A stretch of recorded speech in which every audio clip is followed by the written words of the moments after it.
আসসালামু আলাইকুম। সবাইকে স্বাগত জানাচ্ছি আমাদের আজকের দশম ক্লাসে। আশা করি সবাই ভালো আছেন। আমাদের আজকের ক্লাসের বিষয়বস্তু হচ্ছে আমরা শুদ্ধ উচ্চারণ, আবৃত্তি, উপস্থাপনা, সংবাদ পাঠ এই বিষয়গুলো শিখে আমরা কিভাবে বিভিন্ন পেশাদারিত্বের জায়গায় নিজেদেরকে নিয়ে যেতে পারি। কারণ আহ আপনারা সকলেই আপনাদের শিক্ষাগত যোগ্যতা রয়েছে বিভিন্ন ক্ষেত্রে, বিভিন্ন বিষয়ের উপরে। আহ আমরা সবাই সেই শিক্ষাগত যোগ্যতার উপর নির্ভর করে বিভিন্ন জব করি। আবার অনেকে ব্যবসা করি, বিভিন্ন কাজ আমরা করি।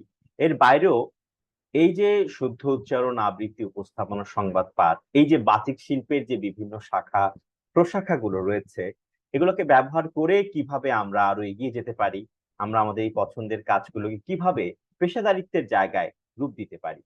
আমরা হয়তোবা শুদ্ধ উচ্চারণ শিখে বা আবৃত্তি শিখে আমরা কথা বলার যে একটা ব্যাপার, শুদ্ধ উচ্চারণে কথা বলার একটা ব্যাপার, আর আবৃত্তি শেখার মাধ্যমে যে আমরা বিভিন্ন চরণ যে ডেলিভার করি, এগুলোর মাধ্যমেও কিন্তু আমাদের কথা বলার একটা গভীরতা বৃদ্ধি পায়। ঠিক আছে? অনেকেই আমি দেখতে পেয়েছি যে আবৃত্তিটা ঠিক মতো দেননি। আমার কাছে মনে হয় যে এটা আসলে ঠিক হয়নি। আবৃত্তিটা চর্চা করার মধ্য দিয়ে আসল পরিবর্তনটা আসলে আবৃত্তি ঘিরেই আসে। ঠিক আছে? কারণ কেবল কয়েকটা শুদ্ধ উচ্চারণ, কিছু শুদ্ধ উচ্চারণের নিয়ম কানুন আপনি জানলেন এবং কথার মধ্যে প্রয়োগ করলেন। এটাই যথেষ্ট নয় আপনার উচ্চারণকে, আপনার বাচনভঙ্গিকে সুন্দর করার জন্য। আপনি যদি আবৃত্তি শেখেন, তাহলে আপনি কিন্তু কথা বলার যে ভঙ্গিমা, তার মধ্যেও কিন্তু ব্যাপক একটা পরিবর্তন সাধিত হয়। তো এই হচ্ছে গিয়ে বিষয়। তাই এতদিন যা যা আপনারা করেছেন বা শিখেছেন, আমার খুব একান্ত অনুরোধ থাকবে যে আপনারা জাস্ট চর্চাটা একটু করে যাবেন। নতুন নতুন কবিতা আবৃত্তি করলেন, বা আপনারা সংবাদটা একটু, যে কোনো সংবাদ একটু পড়লেন উচ্চারণগুলো ঠিক রেখে। কোনো উচ্চারণ ভুল হলে আমাকে জিজ্ঞেস করলেন ইনবক্সে নক করে। ঠিক আছে? তো এই জিনিসগুলো করার মাধ্যমে আমি খুব করে চাইবো, যেমন আমি আপনাদের সঙ্গে আমাদের সম্পর্ক সবসময় থাকবে এবং আগের ব্যাচগুলোর সঙ্গে এখনো আছে। প্রত্যেকটা ব্যাচ কিন্তু খোলা আছে। সবাই মনে করেন যে ক্লাস বুঝি শেষ হয়ে গেলে যে সবাইকে বের করে দেওয়া হবে, এমন কিছু না কিন্তু। সবাই থাকবেন, কোনো বিষয় নিয়ে, কোনো প্রাসঙ্গিক বিষয় নিয়ে কোনো বিষয়ে প্রশ্ন করলে অবশ্যই সেটা উত্তর আপনারা পাবেন। তো এই হচ্ছে গিয়ে বিষয়। তো আপনারা এই চর্চাটাকে অব্যাহত রাখবেন। হ্যাঁ, ঠিক আছে? এবং ভালোবেসে কাজটা করেই যেতে যেতেই কিন্তু আপনাদের পরিবর্তন হবে। আমাদের কোর্সটা যদিও ২.৫ মাস, ২.৫ মাসের মধ্য দিয়ে আমি জাস্ট পথটা দেখিয়ে দেওয়ার চেষ্টা করছি। পরিবর্তনটা কোথায় করার দরকার এটা বলার চেষ্টা করেছি। বিভিন্ন ভুল ত্রুটি সংশোধন করে দেওয়ার চেষ্টা করেছি। তো আপনাদের কাজ হবে এটাকে জাস্ট কন্টিনিউ করা। আপনারা যদি ৫-৬ মাস এটাকে, চর্চাটাকে অব্যাহত রাখেন, আপনারা পরিবর্তনটা নিজের ভেতর থেকে অনুভব করতে পারবেন। ঠিক আছে? তবে পরিবর্তনটা অনুভব করতে হলে, আসলে একটা ঝাঁকুনি দেওয়ার মতো পরিবর্তন পেতে হলে অবশ্যই নিয়মিত চর্চা করতে হবে। ঠিক আছে? আমি যখন চর্চা করতাম, আবৃত্তি করতাম, কখনোই আমি ছাড়িনি। আমি সবসময় একেবারে প্রতিদিন গোসল করার মতো, প্রতিদিন ভাত খাওয়ার মতোই আমি কিন্তু আবৃত্তিগুলো চর্চা করতাম। তো এই কারণেই আসলে পরিবর্তনটা এভাবে হয়েছে। অনেকে মনে করেন যে ভাইয়া, এটা কি আপনার কণ্ঠটা কি ছোটবেলা থেকেই ছিল, বা আপনি কিভাবে কাজ করেছেন? আসলে কিন্তু আমি খুব কষ্ট করেছি, খুব লেগে থেকেছি। মানুষ তো আসলে কোনো কিছু যখন আমরা দেখাই, মানুষের সফলতা বা মানুষের কোনো অর্জন যখন সবার চোখের সামনে আসে, মানুষ সেটাকে দেখে, কিন্তু মানুষ সেটাকে দেখে না যেটা তার একেবারে আগে থেকে ছিল। তার স্ট্রাগলটা কেউ দেখে না। স্ট্রাগল একটা পিরিয়ড, আমরা যে কত বিষয় না পেলে মন খারাপ করি, কিন্তু কখনোই কাজটাকে ছেড়ে দেই না। তো এই বিষয়গুলো অবশ্যই আপনারা চর্চাটাকে অব্যাহত রাখবেন।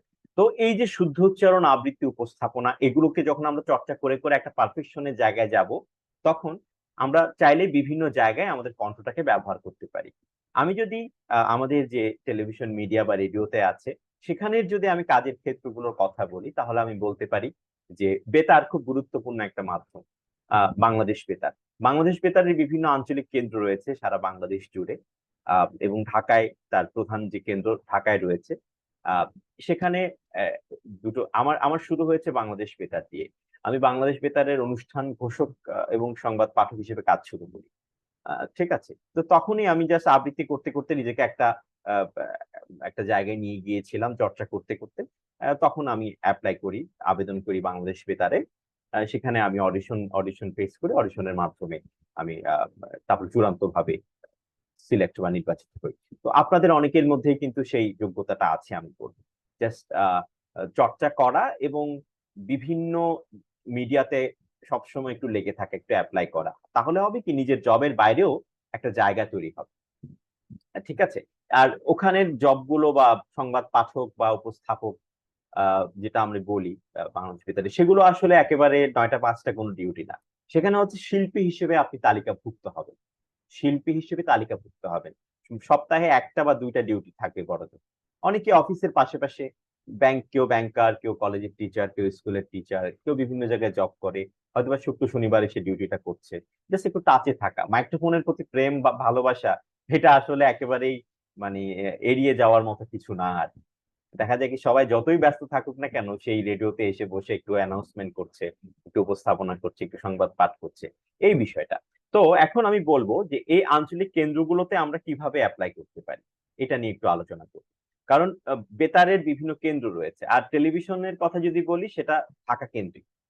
টেলিভিশন গুলো আমাদের চট্টগ্রাম কেন্দ্র আছে বটে, কিন্তু অন্যান্য বিভাগে কিন্তু কোনো চ্যানেলই নাই, যেটা আসলে একদমই উচিত নয়। সবকিছু কিন্তু ঢাকা কেন্দ্রিক আমাদের এখানে বাংলাদেশে। তো ব্যাপারটা হচ্ছে, এই বেতারে অ্যাপ্লাই করার ক্ষেত্রে প্রসেসটা কি, আমি আপনাদের মানে ক্লাস শেষ হওয়ার পরে আমি আপনাদেরকে একটা ফরম্যাট দেব, যে ফরম্যাটের উপরে আপনারা ফরম্যাটটা নিজেদের মতো করে সাজিয়ে গুছিয়ে লিখে ফরম্যাটটা দিয়ে দেব। জাস্ট যেখানে যেখানে একটু প্রয়োজন পরিবর্তন করে, সেখানে পরিবর্তন করে আপনারা একটা সিভি, জাস্ট একটা সিভি কিন্তু প্রিন্ট আউট করে একটা সিভি আপনারা দিয়ে আসতে পারবেন আপনাদের আঞ্চলিক কেন্দ্রগুলোতে বাংলাদেশ বেতার। তো যখন অডিশন হবে তখন ওরা আপনাকে ডাকবে। আর অডিশন হলে ওখানে বেশিরভাগ ক্ষেত্রে খুব ফেয়ার অডিশনই হয়, কারণ যারা ভালো না, যাদের উচ্চারণ ভালো নয়, তাদেরকে কেনই বা নেবে? ঠিক আছে। তো ব্যাপারটা হচ্ছে এরকম একটা ব্যাপার, যে ওখানে কিন্তু ভালোই, কিন্তু জাজমেন্টটা ভালোই হয়। তো এখন যে বাংলাদেশ বেতারে 2টা পথ আছে, যেটা আসলে আমাদের মতো আর্টিস্টরা বা যারা বাচিক শিল্পী আবৃত্তি করছেন, যারা চর্চা করছেন, যেটা আপনারা অনেক, আপনাদের এখানে অনেক শব্দ আমি শিখিয়েছি, যে শব্দগুলোই ঘুরে ফিরে কিন্তু অডিশনে আসবে। ঠিক আছে। তো এগুলাই কিন্তু ঘুরে ফিরে আসে। তো এগুলো চর্চা করলে অবশ্যই আপনারা একটা জায়গায় নিজেদেরকে নিয়ে যেতে পারবেন। তো যেটা বলছিলাম সেটা হচ্ছে, আবেদনটা করব কিভাবে। ধরা যাক আঞ্চলিক কেন্দ্র, ঠিক আছে। তো আঞ্চলিক কেন্দ্র ধরা যাক, আঞ্চলিক কেন্দ্রে সাধারণত আঞ্চলিক পরিচালক বরাবর, আঞ্চলিক কেন্দ্রের যে সিস্টেম সেটা হচ্ছে, আবেদনের নিয়মটা সাধারণত বরাবরে আঞ্চলিক পরিচালক। ধরেন রংপুর, বরাবরে আঞ্চলিক পরিচালক বাংলাদেশ বেতার রংপুর, এই বরাবরে আসলে অ্যাপ্লাই করতে হয়। মানে আপনি যদি অনুষ্ঠান ঘোষক হিসেবে অ্যাপ্লাই করেন, আর বাংলাদেশ বেতারে যারা আসলে উপস্থাপনা করে, মানে বিভিন্ন অনুষ্ঠানের যারা আসলে অ্যানাউন্সমেন্ট বলে, অ্যানাউন্সার বলে আর অনুষ্ঠান ঘোষক বলে, যেমন আমরা বিটিভিতে দেখতাম না যে এখন, সুপ্রিয় দর্শক, এখন আপনাদের আমন্ত্রণ জানাচ্ছি পূর্ণ দৈর্ঘ্য বাংলা ছায়াছবি অবুঝ মন দেখার জন্য, এই কথাগুলো যারা বলে তারাই হচ্ছে অ্যানাউন্সার। এখন টেলিভিশনে অ্যানাউন্সমেন্ট ব্যাপারটা এখন কমে গেছে, কিন্তু রেডিওটা ব্যাপারটা আছে, কারণ রেডিওতে তো দেখা যায় না, শুনতে হয়, তাই একজন অ্যানাউন্সারের প্রয়োজনটা ওখানে পড়ে, বা একজন উপস্থাপকের প্রয়োজনটা ওখানে পড়ে। তো এখন ফরম্যাটটা আসলে কি, আমি একটু ফরম্যাটটা একটু করছি, একটু শুনেন। ধরা যাক আপনি একটা আবেদন পত্র লিখবেন। আবেদন পত্রটা কিভাবে লিখবেন? বরাবরে আঞ্চলিক পরিচালক বাংলাদেশ বেতার রংপুর, বিষয় অনুষ্ঠান ঘোষক হিসেবে কণ্ঠস্বর পরীক্ষা প্রসঙ্গে আবেদন। মানে ঘোষক হিসেবে কণ্ঠস্বর পরীক্ষা প্রসঙ্গে আসসালামু আবেদন। আলাইকুম।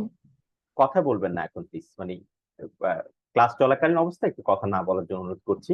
ক্লাস শেষ হওয়ার পরে কথাগুলো শুনবো, ঠিক আছে? আচ্ছা। তো যেটা বলছিলাম সেটা হচ্ছে, বিষয়টা কি হবে আবার বলছি, বরাবরে আঞ্চলিক পরিচালক বাংলাদেশ বেতার রংপুর। ধরা যাক বরাবরে আঞ্চলিক পরিচালক বাংলাদেশ বেতার আগ্রাবাদ চট্টগ্রাম, বরাবরে আঞ্চলিক পরিচালক বাংলাদেশ বেতার খুলনা, এগুলো আঞ্চলিক পরিচালকে বরাবরই হয়। বিষয় অনুষ্ঠান ঘোষক হিসেবে কণ্ঠস্বর পরীক্ষা প্রসঙ্গে আবেদন। আমি কি লিখবো বিষয়টা? জনাব, আমি নিম্নে স্বাক্ষরিত দীর্ঘদিন যাবৎ বিভিন্ন সাংস্কৃতিক অনুষ্ঠানে আবৃত্তি উপস্থাপনা করে আসছি। আমি চট্টগ্রাম বিশ্ববিদ্যালয় থেকে সমাজ বিজ্ঞানে স্নাতক ও স্নাতকোত্তর সম্পন্ন করেছি। আমি আপনার কেন্দ্রে অনুষ্ঠান ঘোষক হিসেবে কণ্ঠস্বর পরীক্ষা দিতে আগ্রহী। অতএব বিনীত নিবেদন এই যে, আমাকে আপনার কেন্দ্রে অনুষ্ঠান ঘোষক হিসেবে কণ্ঠস্বর পরীক্ষার সুযোগ দিলে কৃতজ্ঞ থাকবে। এখানে আপনি আপনার কোন সাবজেক্ট থেকে পড়াশোনা করেছেন, কোন জাতীয় বিশ্ববিদ্যালয় নাকি প্রাইভেট ইউনিভার্সিটি, যেখান থেকে পড়াশোনা করেছেন সেখানে জাস্ট পরিবর্তনটা করবেন। জাস্ট এখানে বলতে হয় সাংস্কৃতিক অনুষ্ঠানে উপস্থাপনা করে আসছি, কিছু তো বলতে হয়, তাই না? এগুলো জাস্ট বলা যাবে। তারপরে নিবেদক, আপনার স্বাক্ষর, আপনার নাম, আপনার ঠিকানা, আপনার ফোন নাম্বার, এটা হচ্ছে আপনার একটা আবেদনের একটা প্রক্রিয়া, যেটা আমি আপনাদেরকে আহ, মানে ইনবক্সে দেব, গ্রুপে দেব। এরপরে আপনাদের সিভি যেটা আছে, যে সিভিটা আপনারা বিভিন্ন জবে ড্রপ করেন, সিভি ড্রপ করেন, বিভিন্ন জবে আবেদন করেন, সেই সিভিটাই কেবল আপনি ওখানে অ্যাড করে দেবেন আবেদন পত্রের সঙ্গে। তারপরে 2 কপি ছবি দেবেন, তারপরে ন্যাশনাল আইডি কার্ডের একটা ফটোকপি দেবেন। এভাবে আপনারা জাস্ট সিভিটা ড্রপ করবেন। তখন আপনাকে কিছুদিন পরে, যেমন আমি যখন অ্যাপ্লাই করেছিলাম, সাধারণত সরকারি প্রতিষ্ঠান তো একটু অনেক সময় পর পর ওরা অ্যানাউন্সার হিসেবে নিয়োগ দেয় আর কি। তখন দেখা যায় কি আমারটা দেখেছিল প্রায় 1 বছর পর। ঠিক আছে? তো এই আর কি বিষয়টা। সিভি একটা ড্রপ করে রাখবেন, একটা অডিশন টিকেন বা না টিকেন, কিন্তু আপনি যদি চর্চা করেন অবশ্যই আপনাকে ওরা নেবে। কিন্তু আপনার একটা অভিজ্ঞতা কিন্তু হচ্ছে, এরপর আবার ট্রাই করলেন, হয়ে যাবে। এই আর কি বিষয়টা, এভাবে করে আপনি দেবেন। আর হচ্ছে জাতীয় পরিচয়পত্রের ফটোকপি এবং সর্বশেষ শিক্ষাগত যোগ্যতার সনদপত্র। ধরেন মাস্টার্স করেছেন একেবারে লাস্ট, সেটা দিলেন। আর সর্বনিম্ন যোগ্যতা হচ্ছে minimum HSC pass. Minimum HSC pass হচ্ছে সর্বনিম্ন যোগ্যতা। গ্রাজুয়েট হতে হয় না অ্যাপ্লাই করার জন্য। ঠিক আছে? আপনার যদি এইচএসসি পাস থাকে তাহলে কিন্তু আপনি অ্যাপ্লাই করতে পারবেন। এবার আসি, এটা গেল অনুষ্ঠান ঘোষকের বেলা। সংবাদ পাঠক হিসেবে আমরা কিভাবে করব?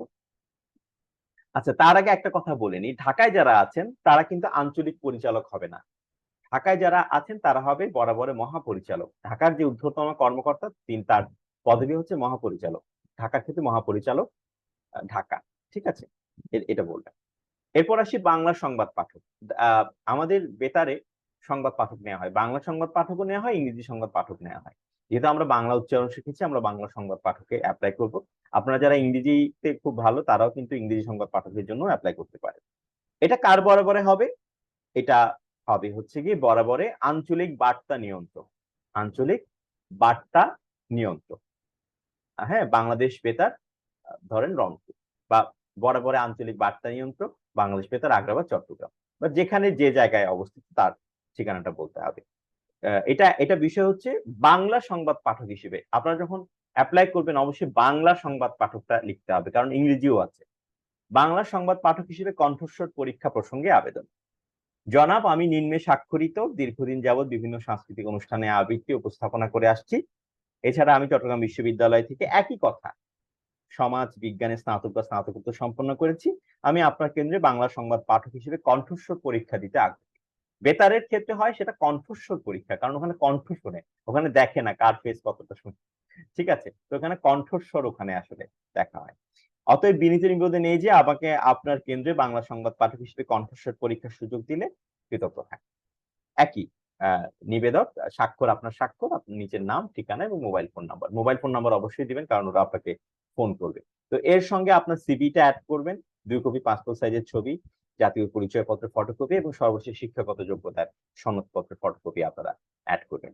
এই হচ্ছে গিয়ে বাংলাদেশ বেতারে অ্যাপ্লাই করার আহ, আহ, বিষয়টা। ঠিক আছে? এবং ঢাকা কেন্দ্রে যদি বাংলাদেশ বেতার ঢাকা কেন্দ্রে যদি সংবাদ পাঠক হিসেবে অ্যাপ্লাই করেন, তাহলে যে জিনিসটা বলতে হবে সেটা হচ্ছে প্রধান বার্তা নিয়ন্ত্রক। ঠিক আছে? এটা একটু বলতে হবে।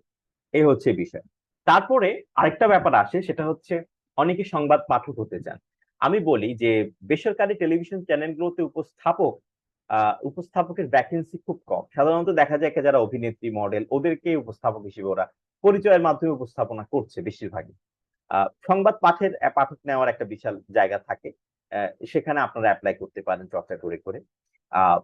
জাস্ট আমি তো দেখিয়ে দিয়েছি, সে অনুযায়ী চর্চা করলেই হবে। তারপরে যে জিনিসটা বিষয় হচ্ছে যে বেসরকারি টেলিভিশন চ্যানেলে যদি আপনি অ্যাপ্লাই করেন, তাহলে আপনি কিভাবে অ্যাপ্লাই করবেন? আচ্ছা, বেসরকারি টেলিভিশন চ্যানেলে অ্যাপ্লাই করার জন্য কিন্তু একটা ফরম্যাট আছে, একটা কাভার লেটার থাকে। আমার একটা কাভার লেটার আছে, সেটা আমি আপনাদের সঙ্গে শেয়ার করব। সেই কাভার লেটারটা নিজেদের মতো করে পরিবর্তন করে, যেখানে যেখানে পরিবর্তন করা দরকার সেখানে সেখানে পরিবর্তন করে কাভার লেটারটা রেডি করে, তারপরে আপনার সিভিটা অ্যাড করে, ঠিক একই মতো 2 কপি পাসপোর্ট সাইজের ছবি, সর্বশেষ শিক্ষাগত যোগ্যতা সনদপত্র এবং এনআইডি ন্যাশনাল আইডি কার্ডের ফটোকপি। ঠিক আছে? এটা অ্যাড করে আপনারা সাবমিট করবেন। কাভার লেটারটা সাধারণত এমন হয়, আমি সাধারণত ইংরেজিতেই লিখি কাভার লেটারটা, সেটা আমার ফরম্যাটটা আমি আপনাদেরকে দেবো, তাহলে আপনাদের ভালোই ধারণা হবে। হ্যাঁ, ধরা যাক সাধারণত সংবাদ পাঠকের জন্য আবেদন করতে হলে হেড অফ নিউজ বরাবর অ্যাপ্লাই করতে হয়। To the head of news, Bangla vision. ধরেন Bangla vision, 110 Bir Uttam C R Dutta road, Dhaka 1205। আমার এখন মনে আছে ঠিকানাটা। ধরা যাক যে কোনো এনটিভি, বা যে কোনো চ্যানেলের ঠিকানাটা ওখানে জাস্ট বসিয়ে দেবেন, হেড অফ নিউজ থাকবে বরাবর। হ্যাঁ, আর সাবজেক্ট হবে application for the post of Bangla news presenter. হ্যাঁ, এভাবে করে জাস্ট একটা পোস্ট দিয়ে তারপরে এটা লিখতে হয়। ওই ফরম্যাটটা আপনাদেরকে দিলে একটু ভালো আইডিয়া হবে, যে ওখানে বলা থাকে যে আমি আহ, এই কাজগুলো করছি, আমার মধ্যে সেই দক্ষতাটা আছে, আমি বাংলা উচ্চারণের একটা কোর্স করেছি, এগুলো জাস্ট বলার একটা ব্যাপার আছে। সেটা আমার ফরম্যাটটা আপনাদেরকে দিয়ে দিলে আপনারা খুব ভালোভাবে নিজেদের মতো করে চেঞ্জ করে দিতে পারবেন। তারপরে একটা সিভি, একটা রেগুলার সিভি আপনি অ্যাড করে 2 কপি ছবি দিয়ে, তারপরে ন্যাশনাল আইডি কার্ডের ফটোকপি, সর্বশেষ শিক্ষাগত যোগ্যতা সনদপত্রের ফটোকপি দিয়ে আপনি ড্রপ করে রাখতে পারেন। এবং যখনই আপনার অডিশন নেবে আপনাকে কিন্তু ওরা কল করবে। ঠিক আছে, তখনই কিন্তু ওরা কল করলে আপনি অডিশনটা ফেস করতে পারবেন। আর অডিশন ফেস করার সময় অবশ্যই আপনাকে, ধরেন সংবাদ পাঠক হিসেবে আপনি কাজ করতে চান, অডিশনের জন্য আপনাকে নক করেছে, ছেলেরা অবশ্যই পরিপাটি হয়ে একেবারে রেডি হয়ে আপনাকে যেতে হবে, একেবারে কোট টাই পরে সুন্দর মতন করে একেবারে রেডি হয়ে যেতে হবে। মেয়েরা সুন্দর মতো করে রেডি হয়ে যেতে হবে। যেমন তেমন করে রেডি হয়ে গেলে না, আসলে এর আসলে ইচ্ছাই নেই, এমনি এসছে অডিশন দেওয়ার জন্য, খোঁচা খোঁচা দাড়ি বা আপনার কোনো একদম উস্কো খুস্কো চুল, তো এইগুলো তো আসলে প্রফেশনালিজম না। তো সবকিছু খুব সুন্দরভাবেই যেতে হয় আর কি ওখানে অডিশন দেওয়ার জন্য। এভাবে করে আসলে কাজগুলো হয়। হ্যাঁ, অনেকে বলেন যে ভাইয়া অডিশন দেওয়ার সময় যে সার্কুলার কোথায় পাবো, আমি তো সার্কুলার দেখি না খুব একটা, এটা কিন্তু অনেকেই বলে। ঠিক আছে, তো আসলে চ্যানেলে সার্কুলার খুব একটা আমাদের চোখে পড়ে না, মাঝে মাঝে আমরা দেখি হয়তো বা, বেশিরভাগই ইন্টারনাল হয়। ব্যাপারটা হচ্ছে ধরেন সবাই সিভি দিয়ে আসলো, সিভি দিতে দিতে এমনিতেই অনেকগুলো সিভি জমা হয়ে গেল, তখন আর ডাকার প্রয়োজন পড়ে না, বিজ্ঞাপন দেওয়ার প্রয়োজন পড়ে না। 100 200 সিভি জমা হয়ে গেল, ওখান থেকে ওরা ডাকা শুরু করে। ঠিক আছে, তো এই সংবাদ পাঠের ব্যাপারগুলো কিন্তু বেশিরভাগ ক্ষেত্রেই কিছু চ্যানেল ছাড়া, কিছু চ্যানেলে হয়তো বা 9টা 5টা জবের মতো করতে হয়, আবার অনেক চ্যানেলে কিন্তু যারা বিভিন্ন পেশায় নিয়োজিত আছেন, জব করছেন, তারাও কিন্তু বিভিন্ন সময় জাস্ট সংবাদটা পড়ে চলে আসেন, আর কিছু না। ঠিক আছে, এই জায়গাগুলো আবার অনেকে কাজ করতে করতে ওই জায়গাটাতে স্টাক হয়ে যায়, বা রিপোর্টিং করছে, সংবাদ পাঠ করছে, ব্যাপারটা এমনই হয়ে যায় আর কি। তো এই হচ্ছে গিয়ে বিষয়, এভাবে করে অ্যাপ্লাই করলে আপনি অবশ্যই অডিশনের জন্য ডাক পাবেন। আর এই জায়গাগুলোতে আমি বলি কি যে অ্যাপ্লাই করা উচিত, কারণ হচ্ছে তাহলে হবে কি, নিজের যে একটা লক্ষ্য, সেই লক্ষ্যটা বাস্তবায়ন করার জন্য একটা স্পৃহা কাজ করবে। না, আমি এই জিনিসটা হতে চাই, আমাকে এটার জন্য লেগে থাকতে হবে।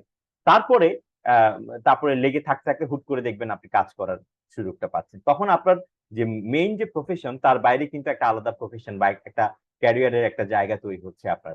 এই আর কি বিষয়টা। যেমন আমি হয়তো বা একটা জব করছি, পাশাপাশি কিন্তু আমি এগুলো করছি, আমি সংবাদ পাঠ করি, আবার উপস্থাপনা করি। এখানে আমার 9টা 5টা ডিউটি করতে হয় না। যখন আমার অডিশন হয়, যখন আমার প্রোগ্রাম পড়ে, তখন আমি জাস্ট গিয়ে প্রোগ্রামটা করে আসি। ধরা যাক শরীরচর্চা বিষয়ক একটা অনুষ্ঠানে আমি উপস্থাপনা করি, আমাকে বলছে যে আনিক ভাই, কালকে সকাল 7টার মধ্যে বা 7:30টার মধ্যে অমুক ডিসি এলে আসতে হবে, ওখানে সবাই শরীরচর্চা করে, ওখানে একটা অনুষ্ঠান হবে। আচ্ছা ঠিক আছে, আমি সকালে উঠে চলে গেলাম, জাস্ট চলে গিয়ে ঘন্টা দুয়েক উপস্থাপনা করে চলে আসলাম, এটাই আমার কাজ। ঠিক আছে, তো আমার যে পেমেন্টটা সেটা ওরা চেক চেক হিসেবে করে রাখে, আমি চেক হিসেবে যখন আমি যাই তখন চেকটা নিয়ে আসি। ব্যাপারটা হচ্ছে এরকম। আবার আনিস ভাই একটু জিমে আসতে হবে, অমুক জিমে আমরা একটা প্রোগ্রাম করব, তা আমি যাই জিমে, গিয়ে ওদের মানে কিভাবে শরীর বানায়, শরীর গঠন করে, এগুলো নিয়ে একটু কথাবার্তা বলি, বিভিন্ন জিমের ব্যায়াম ট্যায়াম দেখানো হয়, এইভাবে করে আমার প্রোগ্রামটা আমি করি। ঠিক আছে, হয়তোবা হুট করে যখন বলে যে আনিস ভাই আপনি কি একটা সাংস্কৃতিক অনুষ্ঠান উপস্থাপনা করতে পারবেন, পল্লী গীতের অনুষ্ঠান, আমি যে জি পারবো। তো আমি গিয়ে জাস্ট প্রোগ্রামটা সুন্দর মতো পাঞ্জাবি পরে টরে যাই, যেখানে যেমন ড্রেস আপ দরকার, প্রোগ্রামটা করে আসি। ব্যাপারটা এমন না 9টা 5টা ডিউটি করতে হয়, এগুলো জাস্ট একটা প্রাণের খোরাক। এগুলো কাজ করতে করতে একটা দক্ষতা যেহেতু তৈরি হয় মানুষের, তখন মানুষ সেই জিনিসটাতে নিজেকে সময় ব্যয় করে, কারণ এগুলো প্রাণের খোরাক। আমরা জব জিনিসটা খুব বোরিং না, মানে জব করতে করতে আমরা ক্লান্ত হয়ে পড়ি, কিন্তু এই জায়গাগুলোতে কাজ করলে আমাদের মনটা খুব ভালো হয়ে ওঠে, কারণ এই জায়গার কাজগুলোকে আমরা ভালোবাসি, এগুলোতে আমরা খুব একটা ক্লান্ত হই না। ঠিক আছে, তো ব্যাপারটা হচ্ছে এইরকম আর কি, এটা ওয়ান কাইন্ড অফ ফ্রিল্যান্সিং, মানে একেবারে স্বাধীন ভাবে কাজ করার একটা ভালো জায়গা। তো এই হচ্ছে কি বিষয়।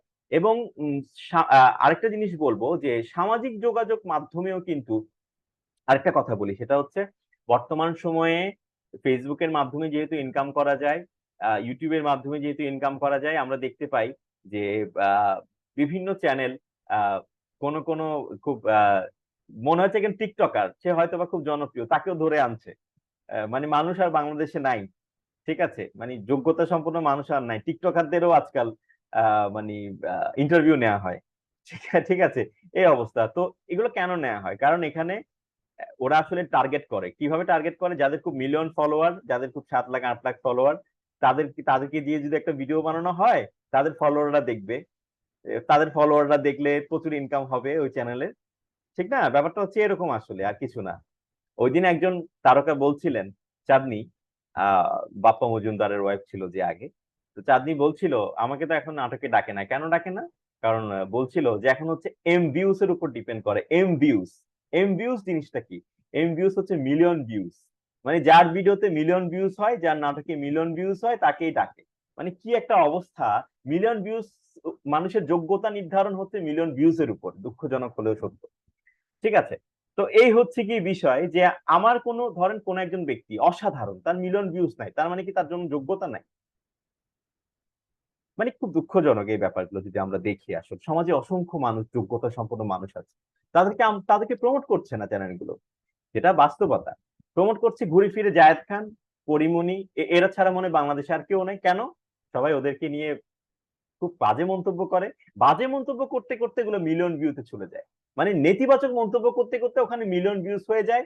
চ্যানেলগুলো তো টাকা পাচ্ছেই, ওরা বারবার আনে, আর আপনারা বারবারই ওদেরকে স্ল্যাংস বলেন, বারবারই ওদেরকে আপনারা খারাপ মন্তব্য করেন। তার মানে কি, ওখানে কমেন্ট করা মানেই মানুষ দেখবে। ঠিক আছে, তো এখন ব্যাপারটা হচ্ছে এরকম যে এই কয়টা মানুষ ছাড়া বোধহয় আর কোনো মানুষ নেই, আর কোনো সেলিব্রিটি নেই, আর কোনো কেউ নেই। তো এই হচ্ছে গিয়ে বিষয়, যে আহ, এখন ডিজিটাল কন্টেন্ট ক্রিয়েটর কিন্তু এখন একটা পোস্ট তৈরি হচ্ছে, আমি বিভিন্ন চ্যানেলে দেখেছি, যে যারা উপস্থাপনা করবে, বিভিন্ন মানুষের কাছে যাবে, বিভিন্ন মানুষদের কাছে গিয়ে ওদের ইন্টারভিউ সাক্ষাৎকার নিবে, সেগুলো ফেসবুকে দেওয়া হবে। ঠিক আছে, তার মানে কি এখানেও ভয়েস আর্টিস্টদের একটা ভালো জায়গা তৈরি হচ্ছে উপস্থাপনা করবার ক্ষেত্রে। ঠিক আছে, আপনারা দেখবেন যারা কাজ করতে চান এই ব্যাপারগুলো কিন্তু প্রায় আপনাদের চোখে পড়তেছে অলরেডি এগুলো। এবং বিভিন্ন চ্যানেল দেখবেন, ডিবিসি নিউজ থেকে শুরু করে, ওরা প্রত্যেকটা নিউজ সংগ্রহ করে একেবারে খুঁটিনাটি। ঠিক আছে, তো এই হচ্ছে বিষয়। এবং মানুষকে একটা দেখা যায় কি কি, এখনকার একটা সিস্টেম বের হয়েছে, একটা উল্টাপাল্টা মন্তব্য করে, উল্টাপাল্টা একটা কথা বলে উপস্থাপক, সে উল্টাপাল্টা প্রশ্ন করে, সে উল্টাপাল্টা প্রশ্নের জবাবে যিনি সেলিব্রিটি বা অতিথি, তিনিও একটা উল্টাপাল্টা জবাব জবাব দেন, এবং সেটাকেই ওরা একেবারে স্ক্রিনের মধ্যে সামনে নিয়ে আসে, সেটাকে প্রমোট করে। ঠিক আছে, কারণ এই উল্টাপাল্টা কথা বলা মানেই হচ্ছে সে ভাইরাল। এই হচ্ছে কি আমাদের অবস্থা আর কি। তো এই হচ্ছে ব্যাপার। তো তার মানে কি, উপস্থাপক, ডিজিটাল কন্টেন্ট ক্রিয়েটর হিসেবে কিন্তু উপস্থাপনার একটা বড় জায়গা আছে বিভিন্ন চ্যানেলের আন্ডারে। এবং পাশাপাশি আপনিও আপনার জায়গা থেকে আহ সামাজিক যোগাযোগ মাধ্যমে, একটু আগে তো বললাম যে আমরা কিভাবে টেলিভিশন গুলোতে অ্যাপ্লাই করতে পারি, এবার সামাজিক যোগাযোগ মাধ্যমে আমরা কিভাবে কাজ করতে পারি। নিজের একটা পেজ খোলা, নিজের একটা ইউটিউব চ্যানেল খোলা, এখন তো কমন ব্যাপার হয়ে গেছে। মানুষ কেন খুলছে? অবশ্যই মানুষ সেখান থেকে ইনকাম করছে বলেই খুলছে। এখানে ইনকাম না আসলে মানুষ এত কষ্ট করতো না কখনোই, তাই না? টাকা, money is the best motivation, যত যাই বলি, এই টাকা আছে বলেই মানুষ কাজ করছে, তাই না? না হলে কেন কষ্ট করে কাজ করবে? ঠিক আছে, তো এই হচ্ছে বিষয়। তো আপনারাও কিন্তু একটা চ্যানেল বা একটা পেজ খুলে কাজ করতে পারেন। অনেকে বলে যে ভাইরাল হতে গেলে নেতিবাচক কথা বলতে হয়, মোটেও না, আমি এটা বিশ্বাস করি না। ভালো কাজ করলে মানুষ আপনাকে গ্রহণ করবে। ভালো কাজ, আপনি জাস্ট রেগুলার কাজ করে যান, ফেসবুক আপনাকে প্রমোট করবে। ফেসবুকের কাজই হচ্ছে প্রমোট করা, তার জন্য বুস্ট করতে হবে না টাকা দিয়ে। টাকা দিয়ে, ক্রেডিট কার্ড দিয়ে বুস্ট করার দরকার পড়বে না, আপনি রেগুলার কাজ করে যান। ইউটিউব বা ফেসবুক তারাই আপনার ভিডিওটাকে মানুষের সামনে নিয়ে যাবে, যে এই তো খুব কাজ করছে, এ তো প্রতিদিন লাইভে যায়, এ তো প্রতিদিন শর্টস দেয়, রিলস দেয়, এ তো প্রতিদিন প্রতিদিন 3 মিনিটের ভিডিও বানায়, এ তো অনেকগুলো কাজ করে, এই মানুষটা অনেক পরিশ্রমী, যাই ওর একটা ভিডিও ভাইরাল করে দিই। সত্যি ব্যাপারটা এমনই। দেখবেন একটা ভিডিও আপনার হুট করে কাজ করতে করতে ভাইরাল হয়ে গেছে, আর আপনি মনিটাইজেশনের জন্য বা টাকা ইনকাম করার জন্য যে রিকোয়ারমেন্টস গুলো, সেটাও ফুলফিল করে ফেললেন। ঠিক আছে, যেমন ফেসবুকের ক্ষেত্রে যদি বলি, তাহলে আমরা বলতে পারি যে এখন হয়তোবা 5,000 ফলোয়ার হলেই ফেসবুক দিচ্ছে। আগে 10,000 ছিল, মিনিমাম 5,000 ফলোয়ার, তারপর হচ্ছে 60,000 মিনিট ওয়াচ টাইম, মানুষ 60,000 মিনিট দেখবে, এরকম একটা বিষয় আছে। তারপরে 60,000 মিনিটকে অনেক বেশি মনে হচ্ছে, মোটেও না। কাজ করলে 60,000 মিনিট কোনো কিছুই না। ঠিক আছে, একটা ভিডিও 2-3 মিলিয়ন হয়ে গেলে 60,000 মিনিট এমনিতেই আসে মানুষের, ভালো একটা ভিডিও। ঠিক আছে, তো এই হচ্ছে কি বিষয়, এগুলো যদি রিকোয়ারমেন্ট ফুলফিল করতে পারেন, আর রেগুলার যদি কাজ করে যান তাহলে আপনার চ্যানেলে ইনকাম করা কোনো বিষয় না। তবে অবশ্যই আপনার কাজটা যেন কোয়ালিটিফুল হয়, ভালো হয়, দেখতে ভালো লাগে, ঝকঝকে হয়। এই জিনিসটা একটু আপনার আপনার যখন আপনি বলবেন আপনার কথাগুলো যেন স্পষ্ট হয়, মানুষ যেন বুঝতে পারে। ঠিক আছে, এই কথাগুলো কিভাবে ডেভেলপ করব? এই তো শুদ্ধ উচ্চারণ আবৃত্তি চর্চাগুলো নিয়মিত করলেই আমরা কথাগুলো গুছিয়ে বলার একটা জায়গা তৈরি করব। এবং মাঝে মাঝে একটু আঘাত পাবো, এই আঘাত পেতে পেতে আমরা শিখবো। মাঝে মাঝে একটু ঠেকবো, ঠেকতে একটু শিখবো। ভুল হবে, ভুল থেকে শিখবো। এটাই হচ্ছে গিয়ে জীবনের নিয়ম আর কি। হ্যাঁ, তো এইভাবে হলো যে 5,000 ফলোয়ার মিনিমাম, আর হচ্ছে এখন 60,000 মিনিট ওয়াচ টাইম। এটা কোনো বিষয় না। আগে ছিল 6 lakh minute, 6 lakh watch time ছিল, 6 লাখ দেখতে হতো। 6 লাখ মিনিট, 6 লাখ মিনিটও কোনো বিষয় না কিন্তু। ঠিক আছে, মনে হচ্ছে অনেক বিষয়, আর বিষয় না, রেগুলার কাজ করলে হবে। আরেকটা বিষয় মানুষ বুঝে না, পেজ অনেকেই খুলে কিন্তু কেন দাঁড়ায় না। পেজটাকে দেখতে হবে জবের মতো করে। আপনি যেমন 9টা 5টা ডিউটি করেন, আমি আমি দীর্ঘদিন কাজ করতে করতে আমার কাছে মনে হলো আমি তো জব করছি আসলে ফেসবুকের আন্ডারে। আমার কাছে মনে হলো আমি জব করছি। দেখলাম যে প্রতিদিন আমি যদি পোস্ট না দেই, ভিডিও না দেই, কিছু একটা না দিই, রিচ কমে যায়। তার মানে প্রতিদিন কাজ করতে হয়। কি কি কাজ করতে হবে? ফেসবুকের যে নিয়মগুলো সেগুলো হচ্ছে অবশ্যই আপনার রিলস দিতে হবে, মানে শর্ট ভিডিও। এখন 1 মিনিট 30 সেকেন্ড। তারপরে হচ্ছে আপনার 3 মিনিটের ভিডিও দিতে হবে, রেগুলার যে ভিডিও গুলো। তারপরে হচ্ছে আপনার স্টোরিতে বিভিন্ন জিনিস আপনি পোস্ট করতে পারেন স্টোরিতে, আপনার স্টোরিতে, অথবা লাইভে যাবেন মাঝে মাঝে। মাঝে মাঝে আপনি রিটেন পোস্ট দিবেন, মানে লিখিত পোস্ট দিবেন। এই কাজগুলো যদি আপনারা করেন, তার মানে হচ্ছে কি, সেটা হচ্ছে আহ 3 মিনিটের ভিডিও বা 2 মিনিটের ভিডিও, যেমনই হোক, রেগুলার যে ভিডিও, রিলস যেটা রিলসে গিয়ে আপলোড করতে হয় সেটা। তারপরে হচ্ছে আপনার লাইভ ভিডিও, লাইভে যাবেন মাঝে মাঝে। তারপরে হচ্ছে স্টোরিতে মাঝে মাঝে ছবি দিবেন, বিভিন্ন জিনিস পোস্ট করবেন। 5 নাম্বার হচ্ছে কি করব আমরা, 5 নাম্বার হচ্ছে আমরা করব সেটা হচ্ছে আমরা মাঝে মাঝে লিখিত পোস্ট দিব। ধরেন একদিনে 5টা লিখিত পোস্ট দিবেন। ঠিক আছে, এই জিনিসগুলো আহ, আহ, এই জিনিসগুলো খুব গুরুত্বপূর্ণ।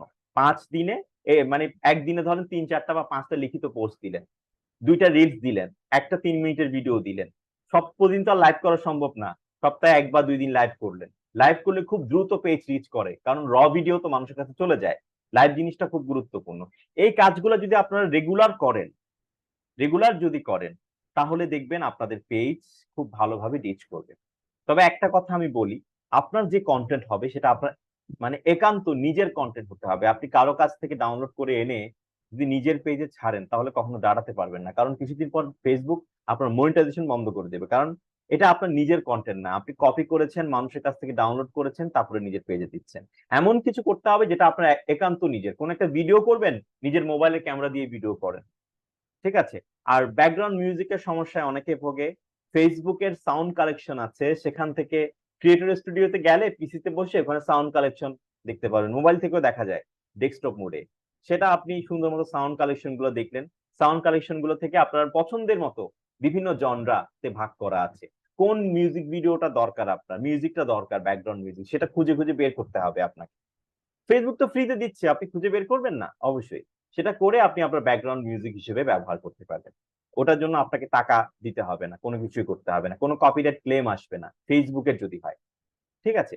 তো এভাবে করে যদি কাজ করেন তাহলে অবশ্যই আপনার পেজটা একটা সময় দাঁড়িয়ে যাবে। তবে আপনাকে 2-3 মাস টার্গেট রেখে আপনাকে রেগুলার কাজ করতে হবে। রেগুলার কাজ করলে দেখবেন আপনার যে ইনকামটা আসছে সেই ইনকামটা আপনাকে অনেক বেশি স্টেবল করবে। ঠিক আছে। আর এখনকার একটা নতুন কনসেপ্ট এসেছে, সেটা হচ্ছে ডিজিটাল নোম্যাড।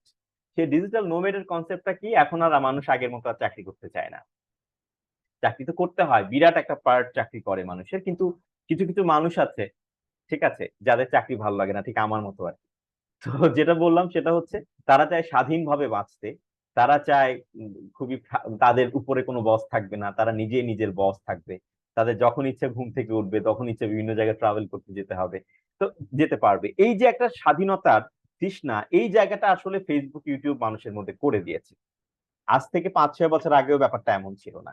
এখন প্রচুর মানুষ ভিডিও বানায় এবং ওখান থেকে প্রচুর টাকা ইনকাম করে। মাসে লাখ, 2 লাখ, 3 লাখ, 10 লাখ টাকা ইনকাম করাও কোনো বিষয় না, যদি মানুষ তো ওই জায়গাটাতে রিচ করতে পারে। কষ্ট করলে সবই সম্ভব, কেন না? তো ডিজিটাল নোমেডের কনসেপ্টের কারণে আপনাকে কারো আন্ডারে চাকরি করতে হয় না। আপনার আপনি যদি মনে করেন আপনি দুবাইতে চলে যাবেন, আপনি চলে গেলেন দুবাইতে, এখানে বসে আপনি আপনার কন্টেন্ট বানালেন, ঠিক আছে।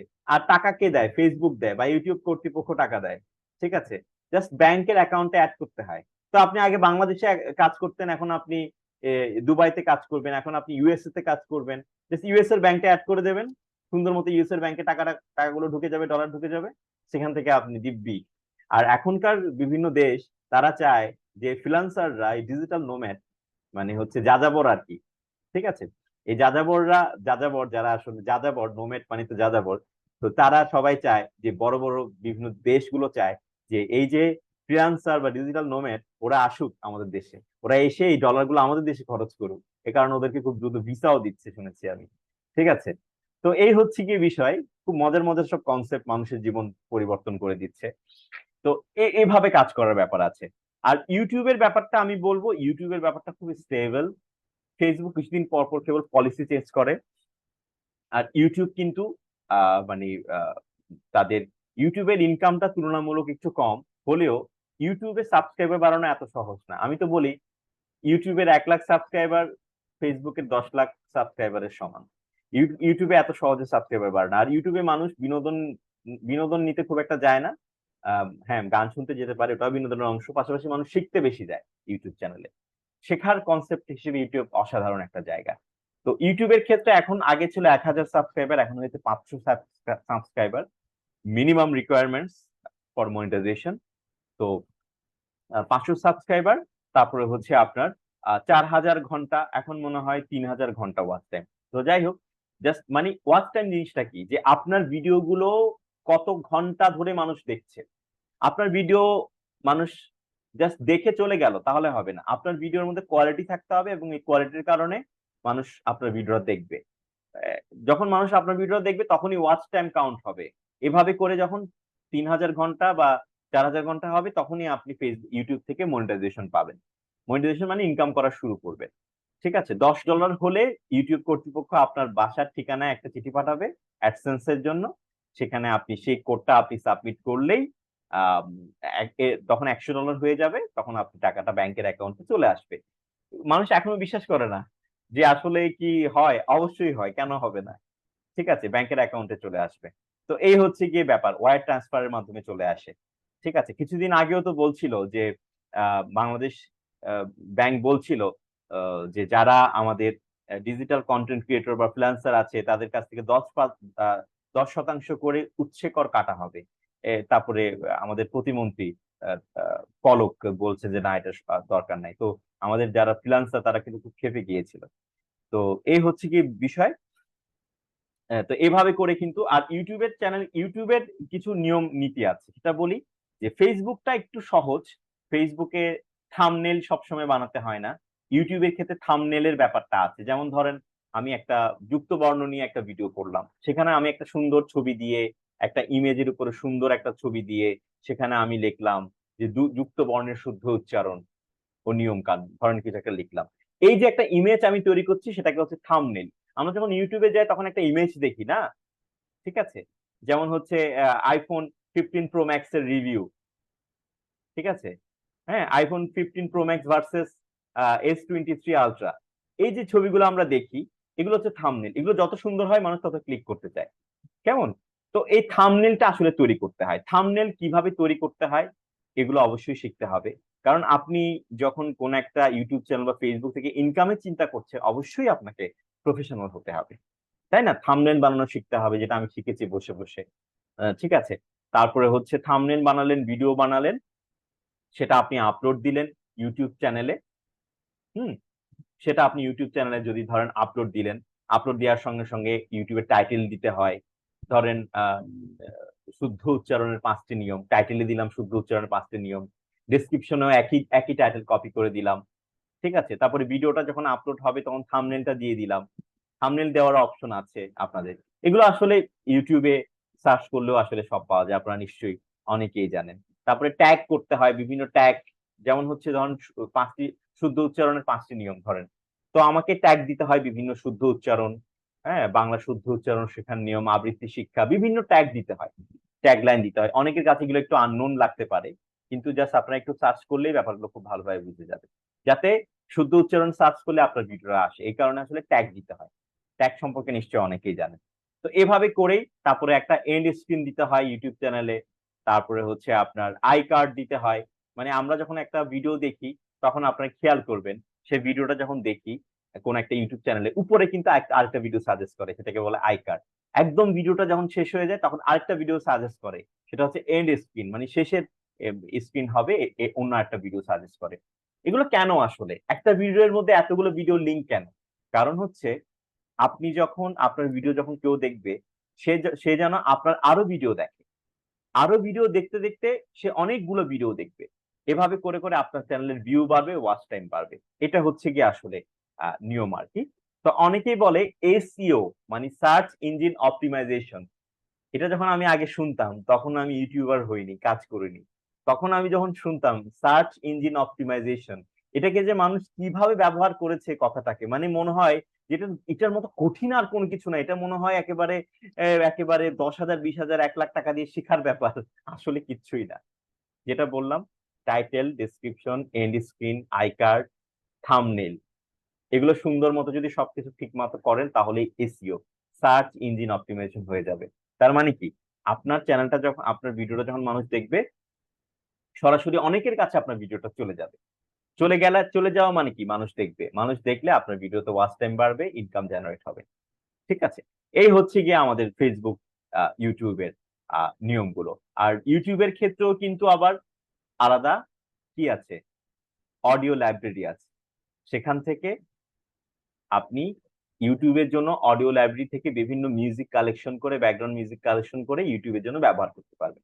তবে অনেকেই যে ভুলটা করে, ইউটিউবের মিউজিক নিয়ে ফেসবুকের ভিডিও বানায়, ফেসবুকের মিউজিক নিয়ে ইউটিউবের ভিডিও বানায়, তাহলে কিন্তু হবে না। ফেসবুকের জন্য যে ভিডিওটি দেবেন, সেই ভিডিওটি অবশ্যই আপনাকে ফেসবুকের সাউন্ড দিয়ে করতে হবে। ইউটিউবের জন্য কোনো ভিডিও বানালে সেই ভিডিওটি ইউটিউবের জন্য আপনাকে দিতে হবে। অনেকে যে ভুলটা করে, এত কথা না শুনে সেটা কি করে, যে ইউটিউবে সার্চ দেয়, ইউটিউব ব্যাকগ্রাউন্ড মিউজিক। তো ইউটিউবে সার্চ দিলে কি হয়, ইউটিউবের বিভিন্ন ভিডিও দেখায়, ঠিক আছে, যেগুলো হচ্ছে কপিরাইট আছে।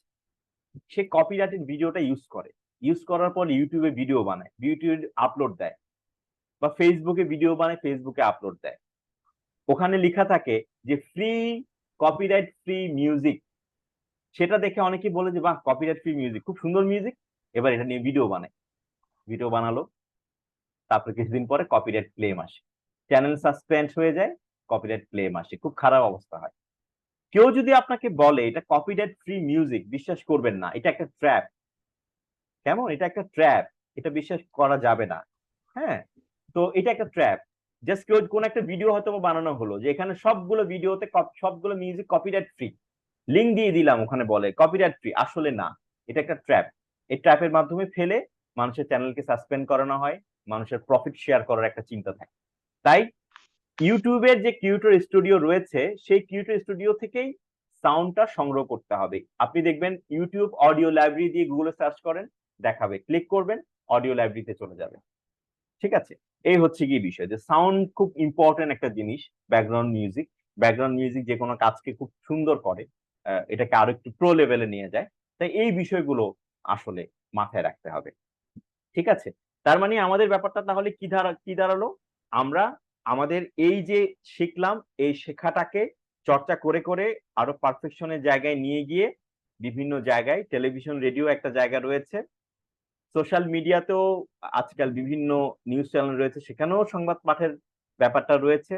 পাশাপাশি বিভিন্ন জায়গায় ব্যাকগ্রাউন্ড মিউজিক, ব্যাকগ্রাউন্ডে কণ্ঠ দেওয়ার ব্যাপারটাও, এটা কণ্ঠ দেওয়ার ব্যাপারটা আসলে হুট করে আসে না, চর্চা করতে করতে মানুষের চোখে যখন পড়ে মানুষ বলে, মানে ব্যাকগ্রাউন্ড ভয়েস দেওয়ার ব্যাপারটা আর কি, নেপথ্যে কণ্ঠ দেওয়ার ব্যাপারটা। তারপরে পাশাপাশি আমরা সোশ্যাল মিডিয়াতে নিজস্ব চ্যানেল বা পেজ খুলে কাজ করতে পারি, বা বিভিন্ন অন্যান্য চ্যানেলও আছে, সেখানেও অনেকে সুযোগ পায়, সেগুলো একটা কাজের ক্ষেত্র হতে পারে। এভাবে করে আমরা জাস্ট কাজ করতে পারি। তবে যে কোনো কাজই করতে চাই না কেন, তার জন্য অবশ্যই দম লাগবে, লেগে থাকা লাগবে, তাহলেই সেই জিনিসটা করতে হবে। যে কোনো কাজ করতে চান, আজ থেকে 5-6 মাস বা 1 বছর পরে প্রতি মাসে একটা ভালো ইনকাম করতে চান, অবশ্যই প্রতিদিন আপনাকে ভালো করে করে ভালো ভালো কন্টেন্ট আপনাকে আপলোড দিতে হবে। It's one kind of job. আমরা যেমন জব করি, এটাও আসলে এক ধরনের জব। আপনি যদি এক সপ্তাহ রেগুলার ভিডিও দিয়ে এর পর সপ্তাহে আপনি অফ কোনো কিছুই দিলেন না, তাহলে আপনার পেজের রিচ কমে যাবে, আপনার ইনকাম জেনারেট হবে না। যেহেতু ফেসবুক বা ইউটিউব আপনাকে ইনকাম দিচ্ছে, সেহেতু অবশ্যই আপনাকে এগুলো রেগুলার কাজ করতে হবে। ঠিক আছে? আর অবশ্যই যে কোনো কন্টেন্ট বানাবার আগে একটু পড়াশোনা করা, একটু মাথা খাটানো। মানুষের কাছ থেকে পুরোপুরি মানুষের কাছ থেকে কপি করা যাবে না। কারো কাছ থেকে যদি আমরা কোনো একটা ধারণা নিই, সেই ধারণা বা কোনো একটা জিনিস নিই, সেই ধারণাটাও কিন্তু আমরা নিজেদের মতো করে একটু লেখার চেষ্টা করবো, যেন এটা পুরোপুরি কপি মনে না হয়। ঠিক আছে? কারণ আমাদের তো বিভিন্ন কনসেপ্ট ধারণা নিতেই হয়। আমাদের দেশের কন্টেন্ট ক্রিয়েটররা প্রচুর বিদেশি কন্টেন্ট ক্রিয়েটরের কাছ থেকে কন্টেন্ট নেয়, ধারণা নেয়, এবং সেই কন্টেন্ট বা ধারণা নিয়ে নিজেরা নিজেদের মতো করে ভিডিও বানায়। ঠিক আছে? তো এই হচ্ছে এই বিষয়। যেমন একটা কিছুদিন আগে একটা ভিডিও খুব ভাইরাল হয়েছে। কি যেন একটা ব্যাপারটা, যে একটা তালার মধ্যে বোধহয় একটা ম্যাচের কাঠি ঢুকিয়ে দিচ্ছে, তারপরে সেটা আগুন দিয়ে ধরিয়ে দিল ম্যাচের কাঠিটা, ঠুস করে আগুনটা মানে একটু শব্দ হলো, তালাটা খুলে গেল। এখন এই ভিডিওটা কে একজন বানিয়েছে, এখন সবাই গণহারে এই ভিডিওটা বানানো শুরু করলো, এবং এই ভিডিওটা যারাই বানিয়েছে এগুলো মিলিয়ন ভিউ হয়ে গেছে। ব্যাপারটা হচ্ছে এরকম, মানে ভাইরাল কিছু টপিক থাকে, এগুলো বারবার ভিডিও বানালে বারবার ভাইরাল হয়, এরকম আর কি ব্যাপার। তো এই হচ্ছে গিয়ে আমাদের বিষয়। তো কারো কোনো কিছু যদি জানার থাকে, প্লিজ আমাকে জানান, আমি শুনি।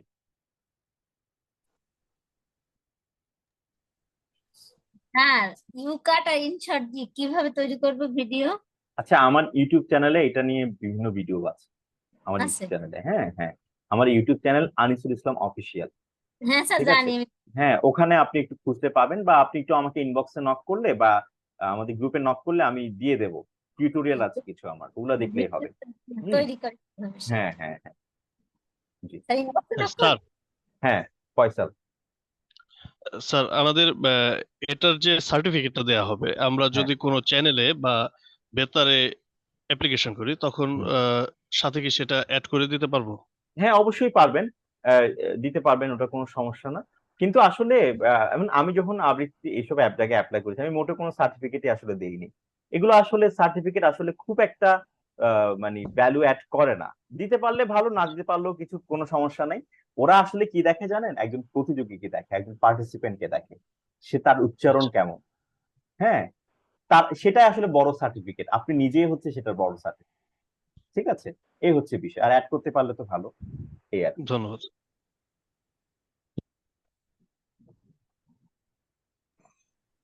স্যার, আমরা যখন অনেক সময় ভিডিও দেখি তখন আপনার এই 10 সেকেন্ড 15 সেকেন্ড যে অ্যাড গুলো আসে, হুম। এগুলোর জন্য কি কি তারা মানে কন্টেন্ট ক্রিয়েটরকে কি মানে টাকা দেয় অবশ্যই যারা দেয় অ্যাড? বিজ্ঞাপন। হ্যাঁ, আসলে এগুলো টাকা দেয় হচ্ছে ফেসবুক টাকা দেয়, ফেসবুক কর্তৃপক্ষ টাকা দেয়। যেমন হচ্ছে ধরেন কেউ একজন কোন একটা পণ্য, ধরেন আপনার একটা প্রতিষ্ঠান আছে, ঠিক আছে? সে প্রতিষ্ঠান ধরেন একটা আইসক্রিমের একটা প্রতিষ্ঠান আছে।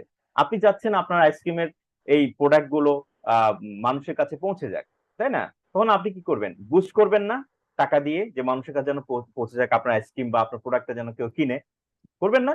আচ্ছা, তো সেই যে বুস্ট করলেন, সেটাই কিন্তু বিভিন্ন কন্টেন্ট ক্রিয়েটরদের বিজ্ঞাপন হিসেবে দেয় ফেসবুক। ঠিক আছে? মানে ওই যে আপনার বিজ্ঞাপনটা কিন্তু ফেসবুক বিভিন্ন কন্টেন্ট ক্রিয়েটরদের যে ভিডিও গুলো আছে, সেই ভিডিওর মধ্যে কিন্তু দিয়ে দিচ্ছে। ঠিক আছে? তো এখন ব্যাপারটা হচ্ছে ফেসবুক কিন্তু তার মাধ্যমে তো নিজেরা ইনকাম করছে, পাশাপাশি আপনাকেও একটা পার্সেন্টেজ ইনকাম দিচ্ছে। সাধারণত ফেসবুক যে পার্সেন্টেজটা দেয়, সেটা প্রায় 45 কি 50% সম্ভবত, একটা পুরো ইনকাম। ঠিক আছে? আচ্ছা স্যার, আমি একটু বলতে চাচ্ছি। হ্যালো। বলেন শারমিন। জি। আচ্ছা, আমরা যে এই একটা মানে একটা মিউজিক সং মনে করেন যে ডাউনলোড করলাম, ওইটা হুম। যদি আমি একটা ভিডিওতে ইউজ করলাম, ইউজ করার পর আমি তো তখন বুঝতে পারতেছি না যে এটা কপি করা বা কি। তখন আমি যখন ফেসবুকে আপলোড দেই তখন আমাকে জানায় যে এটা কপি করা, কিন্তু ওই আমি যে আগে জানবো কিভাবে যে? আগে জানা জীবনেও সম্ভব না। কেমন? মানে তো আপনি এত যদি, কষ্ট করে একটা আমি ভিডিও বলি আমি বলি বানানো, শারমিন, হ্যাঁ। আপনি যদি মিউজিকটা নিজে তৈরি করেন, তাহলে আপনি কনফার্ম হলেন এটা কোনো কপিরাইট নাই। ওকে, নাম্বার ওয়ান। নাম্বার টু, আপনি যখন ফেসবুকে কোনো একটা ভিডিও দিবেন, ফেসবুকের কোনো একটা মিউজিক আপনি ইউজ করবেন, ফেসবুকের তো সাউন্ড কালেকশন আছেই। ইউজ সাউন্ড কালেকশন আছে, সেখান থেকে আপনি নেবেন, তখন কোনো কপিরাইটই আপনাকে গ্রাস করবে না, কোনো কপিরাইট ক্লেম পাবেন না। এটা হচ্ছে ফেসবুকের আচ্ছা ক্রিয়েটর স্টুডিওতে গেলে একটা সাউন্ড কালেকশন একটা অপশন পাবেন, সেটা ক্লিক করে দেখবেন প্রচুর মিউজিক আপনি ইজিলি ইউজ করতে পারবেন।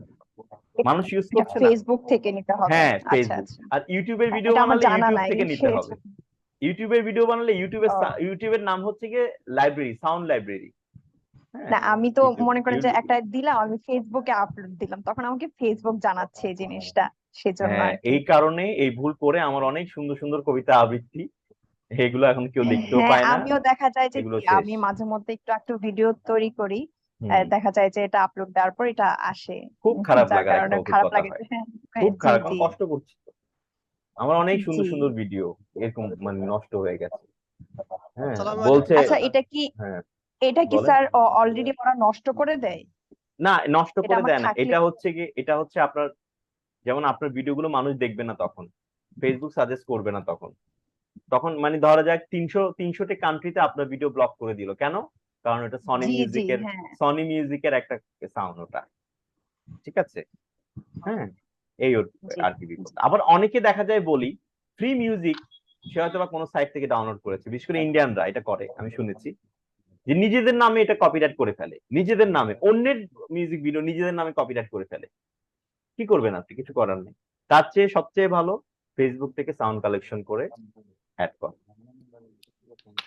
Thank you. স্যার আমাদের আরেকটা এই ক্লাসের পরে আমি আপনার আরেকটা ক্লাস করতে চাচ্ছি, সেই সম্পর্কে একটু 1 মিনিট একটু বলবেন যে হ্যাঁ, ঠিক আছে, বলেন। বলছি। সেটা হচ্ছে আমাদের যে অ্যাডভান্স ব্যাচের অ্যাডভান্স কোর্স যেটি রয়েছে, সেটা হচ্ছে আমাদের 3 মাসের একটা কোর্স। এখানে টোটাল 12টা ক্লাস থাকবে। আর এই ক্লাসের মধ্যে কবিতার উপর ফোকাসটা একটু বেশি থাকবে, কারণ সত্যি কথা বলতে কবিতা আবৃত্তি চর্চা করতে করতেই গুণগত পরিবর্তনটা আসে। কারণ আমরা বিভিন্ন উচ্চারণ শিখছি, তার প্রয়োগ করছি, গলা ছেড়ে আবৃত্তি করছি, কণ্ঠের পরিবর্তন হয়, বলার ধরনের পরিবর্তন আসে। কবিতা থাকবে 10টা, তারপরে গল্প পাঠ থাকবে, গল্প পাঠ আমরা বিভিন্ন স্টোরি কিভাবে পাঠ করতে পারি বিভিন্ন কন্টেন্টের জন্য, পাশাপাশি উপস্থাপনাও থাকবে, এবং এর পাশাপাশি শ্বাস প্রশ্বাসের ব্যায়াম থেকে শুরু করে আরো অন্যান্য আনুষঙ্গিক কবিতার সঙ্গে তো অবশ্যই থাকবে। আর এটার কোর্স ফি হচ্ছে 2000 টাকা, যেহেতু 3 মাসের একটা কোর্স, এটা কোর্স ফি হচ্ছে 2000 টাকা, এই আর কি বিষয়টা। স্যার এটা ঠিক আছে, কবে নাগাদ শুরু করতে পারে? আমি এটা চাচ্ছি 1 মাস একটু 27 গ্যাপ দিব, 27 দেন পরে অক্টোবর আমি থেকে শুরু শুরু হবে, করব। 27 অক্টোবর থেকে, 27 27 অক্টোবর। অক্টোবর। আচ্ছা ঠিক আছে, ধন্যবাদ শুক্রবারে স্যার। হবে না ক্লাসটা, এটা হবে হয়তোবা লিঙ্ক দিয়ে সোম মঙ্গল বা বুধবার এই সময়টার মধ্যে হবে, শুক্রবারে ওটা হবে, ওটার ক্লাসটা পড়বে না। ঠিক আছে, সমস্যা নেই। স্যার আসসালামু আলাইকুম। ধন্যবাদ স্যার। হ্যাঁ, ওয়ালাইকুম আসসালাম হিরুন্নেস। স্যার হচ্ছে যে আমি বলতে চাচ্ছিলাম যে এফএম এ যে জবটা করে সেইখানের ক্ষেত্রে আমরা সিভি কিভাবে দিতে পারি, আর এফএম এফএম এর বলতে কি ক্ষেত্রে রেডিও জকি? হ্যাঁ হ্যাঁ রেডিও। আর এখানের ক্ষেত্রে একটা আমি শুনছিলাম, এটা সঠিক কিনা জানি না ভাই, মানে সেটা হচ্ছে যে এখানে বলা হয়েছে যে ওখানে যদি জব করা হয় নাকি স্পন্সর, যারা জবের জন্য প্রথমে করে সিলেক্ট হয় তাদের নাকি নিজস্ব স্পন্সর আনা লাগে এরকম কিছু, এটা কি সঠিক? আসলে মার্কেটিং জবের মতো হয়ে গেছে কিনা আমি আসলে জানি না, আমার কাছে এই সংক্রান্ত কোনো তথ্য নাই, তবে আপনার কাছ থেকে সর্বপ্রথম শুনলাম। ঠিক আছে, স্পন্সর আনা লাগে হয়তো বা, লাগতেও পারে, জানা নেই, প্রাইভেট প্রতিষ্ঠান তো। তবে আজকাল বিশেষ করে রেডিও জকির আগের মতো সেই হাইপটা নাই রেডিও জকি হিসেবে, তবুও মানুষ অনেকে রেডিও জকি হতে চায়। সেক্ষেত্রে বাংলা ইংরেজি মিশিয়ে কথা বলার একটা আপনাকে কৌশল রপ্ত করতে হবে, বাংলা ইংরেজি মিশিয়ে কথা বলার কৌশল রপ্ত করতে হবে। আর এটার অ্যাপ্লাই করার সিস্টেমটা ওটাই আমি যেটা বলেছিলাম, যে আমরা যখন একটা কাভার লেটার তৈরি করব সংবাদ পাঠক হিসেবে অ্যাপ্লাই করার জন্য কোন একটা প্রাইভেট চ্যানেলে, সেখানে সেটার মতোই just application for the post of radio jockey লিখতে হবে, যে আমি আপনার রেডিওতে ইয়া করতে চাই, বিস্তারিত বলতে হবে, ওটাই ঘুরে ফিরে। আর ওটা হচ্ছে হেড অফ প্রোগ্রামের প্রধানের অনুষ্ঠানে যিনি প্রধান তার বরাবর এটা অ্যাপ্লাই করতে হয়। ঠিক আছে, এভাবে করে একটা কাভার লেটার জাস্ট দিতে হয়। আর বরাবরে ধরেন to the head of program ধরেন রেডিও 71 ঢাকা অমুক, application for the post of radio job, এভাবে করেই জাস্ট একটা কাভার লেটার লিখে জাস্ট অ্যাপ্লাই করতে হয়, এই আর কি। আমার একটা মজার ঘটনা আছে, আমি বলি রেডিও জকি নিয়ে। তো যখন অ্যাপ্লাই করছি আমি তো রেডিও জকিতেও একটা অ্যাপ্লাই করি, তো করলাম একটা রেডিও জকিতে অ্যাপ্লাই, এশিয়ান রেডিওতে। ঠিক আছে, সেদিন ঝুম বৃষ্টি ঢাকায়, অনেক কষ্ট করে সকাল থেকে রাতে গেলাম, সকালে পৌঁছলাম বাসে করে। তখন যে কি কষ্ট করেছি আমি, তো ঝুম বৃষ্টি। ওটার অফিস হচ্ছে গুলশানে। আমি একটা সিএনজি ঠিক করলাম, গুলশানে যাবেন বলে, যাবেন, 200 কি 300 টাকা বললো। আচ্ছা, কিছুদিন যাওয়ার পরে সে বললো আমি আর যাবো না। বলছে কেন? বলছে কারণ প্রচুর পানি উঠছে, দিকে যাওয়া সম্ভব না। মানে আমার যে কি রকম খারাপ লাগছে, আমি প্রচুর চারিদিকে পানি। ঠিক আছে, প্রচুর দিকে চারিদিকে প্রচুর পানি, আমি আর যেতে পারলাম না।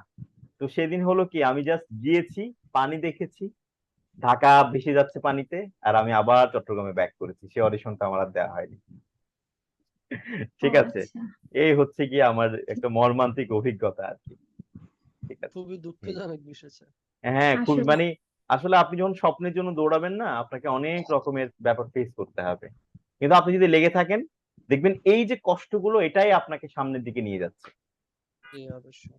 হ্যাঁ। জি ওই স্যার। অভিজ্ঞতা বলেন স্যার, হ্যাঁ, 2000 কত ছিল ওই অভিজ্ঞতাটা? এই অভিজ্ঞতাটা মনে হয় আমার 2014-15 সম্ভবত। ও, স্যার আপনি কত 14-15। বছর ধরে এই প্রফেশনে আছেন? আমি আসলে কত বছর ধরে, আমি আসলে আবৃত্তি শেখার পরে জি 2005 থেকে তো আবৃত্তি শেখা শুরু করি। 2009-10-এর দিকে আমি, নয়ের দিকে, 2009-তে তখন আমি ইউনিভার্সিটিতে ভর্তি হই। তখনই আমি রেডিওতে চান্স পাই, অনুষ্ঠান ঘোষক এবং সংবাদ পাঠক হিসেবে কাজ করা শুরু করি। সেটা আমার মিডিয়ার পথ চলা একেবারে শুরুটা। এরপরে আমি আহ পড়াশোনার পাশাপাশি রেডিও করেছি, পাশাপাশি আমি দীর্ঘদিন বাচ্চাদেরকে আবৃত্তি শিখিয়েছি, প্রায় 10 বছরের মতো, মানে একেবারে লাইভ আবৃত্তি, অনলাইন না। তারপরে আমি জবের জন্য ট্রাই করেছি। আমি ব্যাংকে একটা জব করতাম, সেই জবটা একটা সময় ছেড়ে 2016-তে আমি জব করা শুরু করি ইবিএল, ইস্টার্ন ব্যাংকে। মাত্র 10 দিন করে সে জব ছাড়ি। তা আমার কাছে মনে হলো না, আমার ব্যাংকের জব আমার জন্য না। আমি আরো বেটার লাইফ লিড করতে চাই, নিজের মতো করে আরো বাঁচতে চাই। এই স্বপ্ন ছিল সবসময় যে মিডিয়াতে কাজ করব, আরো সৃজনশীল কাজ করব। তারপরে আমি বিভিন্ন চ্যানেলে বিভিন্ন চ্যানেলে সিভি ড্রপ করি, বিভিন্ন চ্যানেলে আমি অডিশন দিই, এমন হয়েছে। আরেকটা অডিশন এমন হয়েছে, সেটা হচ্ছে বাংলা টিভিতে। বাংলা টিভিতে আমি একদম ফাইনালিস্ট, আমরা 7 জন ছিলাম, নেওয়া হবে আমাদেরকে, এরকম একটা বিষয়। হুট করে হেড অফ নিউজ পদত্যাগ করলো কিছুদিন পর শুনলাম। তারপরে ওই অডিশনের কোনো কিছু পাত্তা পাইলাম না, এমন হলো বিষয়টা। তারপরে কি হলো, অন্য একটা টেলিভিশন চ্যানেল থেকে কয়েকজন সংবাদ পাঠক হায়ার করলো, অথচ আমাদেরকে ওরা সুন্দর মতো করে সবকিছু ভাবে প্রিপেয়ার করেছিল। ঠিক আছে, তো জি এই স্যার। হচ্ছে কি একটা ব্যাপার ছিল আর কি। তারপরে আমি চিটং কোর্টে জব করা শুরু করি 19-এর দিকে। তারপরেই আসলে আমি টেলিভিশন চ্যানেল, বিশেষ করে বিটিভি চট্টগ্রাম কেন্দ্রে অডিশন দিয়েছিলাম। সেখানে আমি মানে একটা সময় এই তো জাতীয় গণমাধ্যমে কাজ করা শুরু করি আর কি। এটা 19-এর পরে, 19-এর পরেই আমি বিটিভিতে কাজ করা শুরু করি, উপস্থাপক, ভয়েস আর্টিস্ট, এই আর কি। এভাবে করেই কাজ করা শুরু। তারপরে তো একটা সময় অনলাইনে কাজ করা শুরু করি, প্রায় 18-19-এর দিকে কন্টেন্ট বানানো শুরু করি, এই আর কি বিষয়টা। মানে আসলে কষ্ট করতে হয়েছে, লেগে থাকতে হয়েছে, এই আর কি। স্যার টিভিতে কাজ করার ক্ষেত্রে কি এজ লিমিটের কোনো রেস্ট্রিকশন আছে? হ্যাঁ, টিভিতে কাজ করার ক্ষেত্রে এজ লিমিটে একটা রেস্ট্রিকশন তো অবশ্যই আছে। ধরেন কারণ হচ্ছে স্ক্রিন শেয়ার করতে হয়। তবে এটা ডিপেন্ড করে হচ্ছে, ধরেন উপস্থাপক নেওয়া হচ্ছে, তো সেক্ষেত্রে দেখা যায় কি 30 একটা বেঁধে দেয়, যে 30 হতে হবে সর্বোচ্চ বয়স, একটা বেঁধে দেয়। ঠিক আছে, তো এই হচ্ছে, এগুলো বেঁধে দেয়। তো ওখানে আসলে স্ক্রিন শেয়ার করতে হয়, তো লুকটা একটু ম্যাটার করে, বিশেষ করে সংবাদ পাঠক এবং উপস্থাপকের ক্ষেত্রে। আর যারা একটু এজ হয়ে গেছে, তারা হয়তো বা অন্যান্য প্রোগ্রাম গুলো উপস্থাপনা করে, যেখানে আসলে একটু ভাব গাম্ভীর্য ডিমান্ড করে, ওই ধরনের আর কি ব্যাপারটা। টেলিভিশনের ক্ষেত্রে এজটা আসলে ফ্যাক্টর।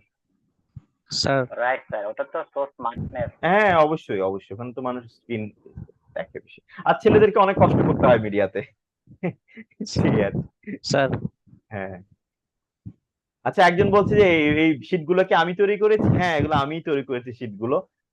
আমার দীর্ঘ অভিজ্ঞতা, আমার সবকিছু পড়াশোনা মিলে আমি চিন্তা করেছি যে কিভাবে আমি একটা শীট বানাবো আপনাদের জন্য, কিভাবে পাঠ্যসূচি তৈরি করব, কোনগুলো দিলে আপনাদের উপকার হবে, এগুলো নিয়ে তো আমি ভেবেছি এবং আমি নিজেই তৈরি করেছি এগুলো।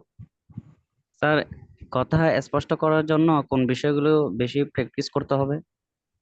আহ জিভের ব্যায়াম গুরুত্বপূর্ণ, কারণ জিভের আড়ষ্টতা আমাদের অস্পষ্ট করে দেয় কথা। জিভের ব্যায়াম করা আর হচ্ছে গিয়ে কথা বলার সময় জোর দেওয়া, শব্দের মধ্যে বিশেষ করে মহাপ্রাণের মধ্যে জোর দেওয়া। আর জিভের ব্যায়াম করলে মুখ থেকে খুব ভালো সাপোর্ট পাবেন।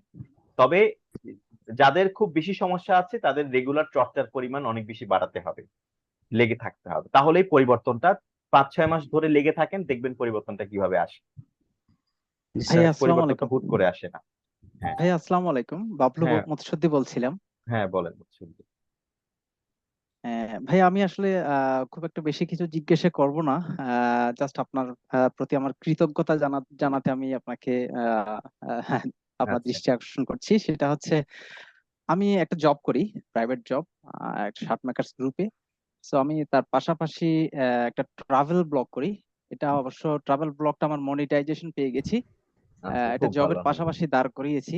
হুম সো এখন মানে এই ট্রাভেল ব্লগটার বা আমার ফেসবুক একই নামে ফেসবুকেও আছে, বাট আপনার থেকে কিছুক্ষণ আগে যে সাজেশনটা পেয়েছি, ফেসবুকটাকে গ্রো করার জন্য আসলে কিছু টিপস বা ট্রিক্স লাগে, সেটা হুম আসলে আমি অ্যাপ্লাই করিনি।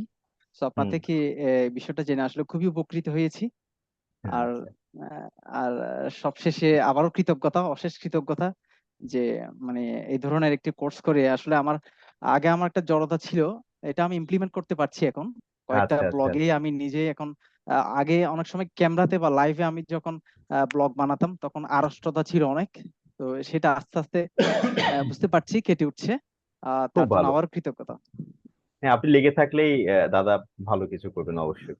আর ট্রাভেল ব্লগে আসলে একটা চ্যালেঞ্জ আছে, যে কোথাও না গেলে মনে হয় কোনো একটা ভিডিও বানানো হচ্ছে না, তাই না? ব্যাপারটা এমন হয় না যে কোথাও একটা জি যেতে হবে আপনার? জি ঠিক আছে, তবুও একটা কথা বলবো, বিভিন্ন জিনিস, বিভিন্ন মোটিভেশনাল বিভিন্ন উক্তি নিজের মতো করে একটু আহ কোন একটা উক্তি থেকে ধারণা নিয়েও কিন্তু নিজের মতো করে কিছু লেখা যায়। ঠিক জি আছে। আহ, আবার পুরোপুরি যদি আপনি ফেসবুক থেকে কপি করে দিচ্ছেন তাহলে সমস্যা, কারণ রিইউজ কন্টেন্ট পলিসির মধ্যে পড়ে যাবে। হ্যাঁ, জি মাঝে মাঝে বিভিন্ন ধরেন আমাদের খুবই বিখ্যাত একজন কবি জালালউদ্দিন রুমি, ওনার প্রচুর অসাধারণ সব লিরিক আছে, বা আরো অনেক বড় বড় বিখ্যাত ব্যক্তিত্ব। ধরেন তাদের একটা জিনিস আপনার খুব ভালো লেগেছে, এটা পুরোপুরি কপি করে দেবেন না, মাঝে মাঝে একটু কমা দাড়ি বা একটু চেঞ্জ করে দিবেন। ঠিক আছে, এই জি জিনিসগুলো জাস্ট আপনি যদি প্রতিদিন তিনটা চারটা রিটেন পোস্ট দিতে পারেন, হ্যাঁ, মাঝে মাঝে আপনার, তাহলেও কিন্তু আপনার পেজের রিচ ভালো থাকবে। আর সবসময় তো আসলে ট্রাভেলিং ব্লগ দেওয়া যায় না, রিচটাকে ধরে রাখার জন্য এই জিনিসগুলো আপনি সাহায্য নিতে পারেন। আর ধরেন বিভিন্ন রিলস বানালেন মাঝে মাঝে, সেটাও জি আসলে খুব শর্ট টাইমের জন্য আপনার পেজের রিচ বাড়াবে। আবার লাইভ করতে পারলেন, মাঝে মাঝে লাইভে আসলেন, বিভিন্ন বিষয়ে কথা বললেন, এগুলো করলে আপনার পেজের রিচটা সবসময় একটা ভালো জায়গায় থাকবে আর কি, যেটা জি আমি জি আলোচনা এ- করেছি। ঠিক আছে। ধন্যবাদ ভাইয়া। আনিস ভাই স্যার একটু কি সময় পেতে পারি? আসসালামু আলাইকুম। হ্যাঁ, ওয়ারেস ওয়ারেস ভাই, জি ভাইয়া বলেন। সালাম আলাইকুম ভাই। ওয়ালাইকুম ধন্যবাদ আসসালাম। এবং কৃতজ্ঞতা জানাচ্ছি। আসলে আহ, একটা কন্টিনিউয়াস লার্নিং এর মধ্যে ছিলাম, এবং আপনি খুবই সিনসিয়ার একজন মানুষ। এই জিনিসটা আমাকে খুব অ্যাট্রাক্ট করেছে যে একদম সময় মতো আপনি যখন যে স্কেডিউল গুলি দিতেন একেবারে সময় মেইনটেইন করে সেটা যথাসময়ে শুরু করতেন।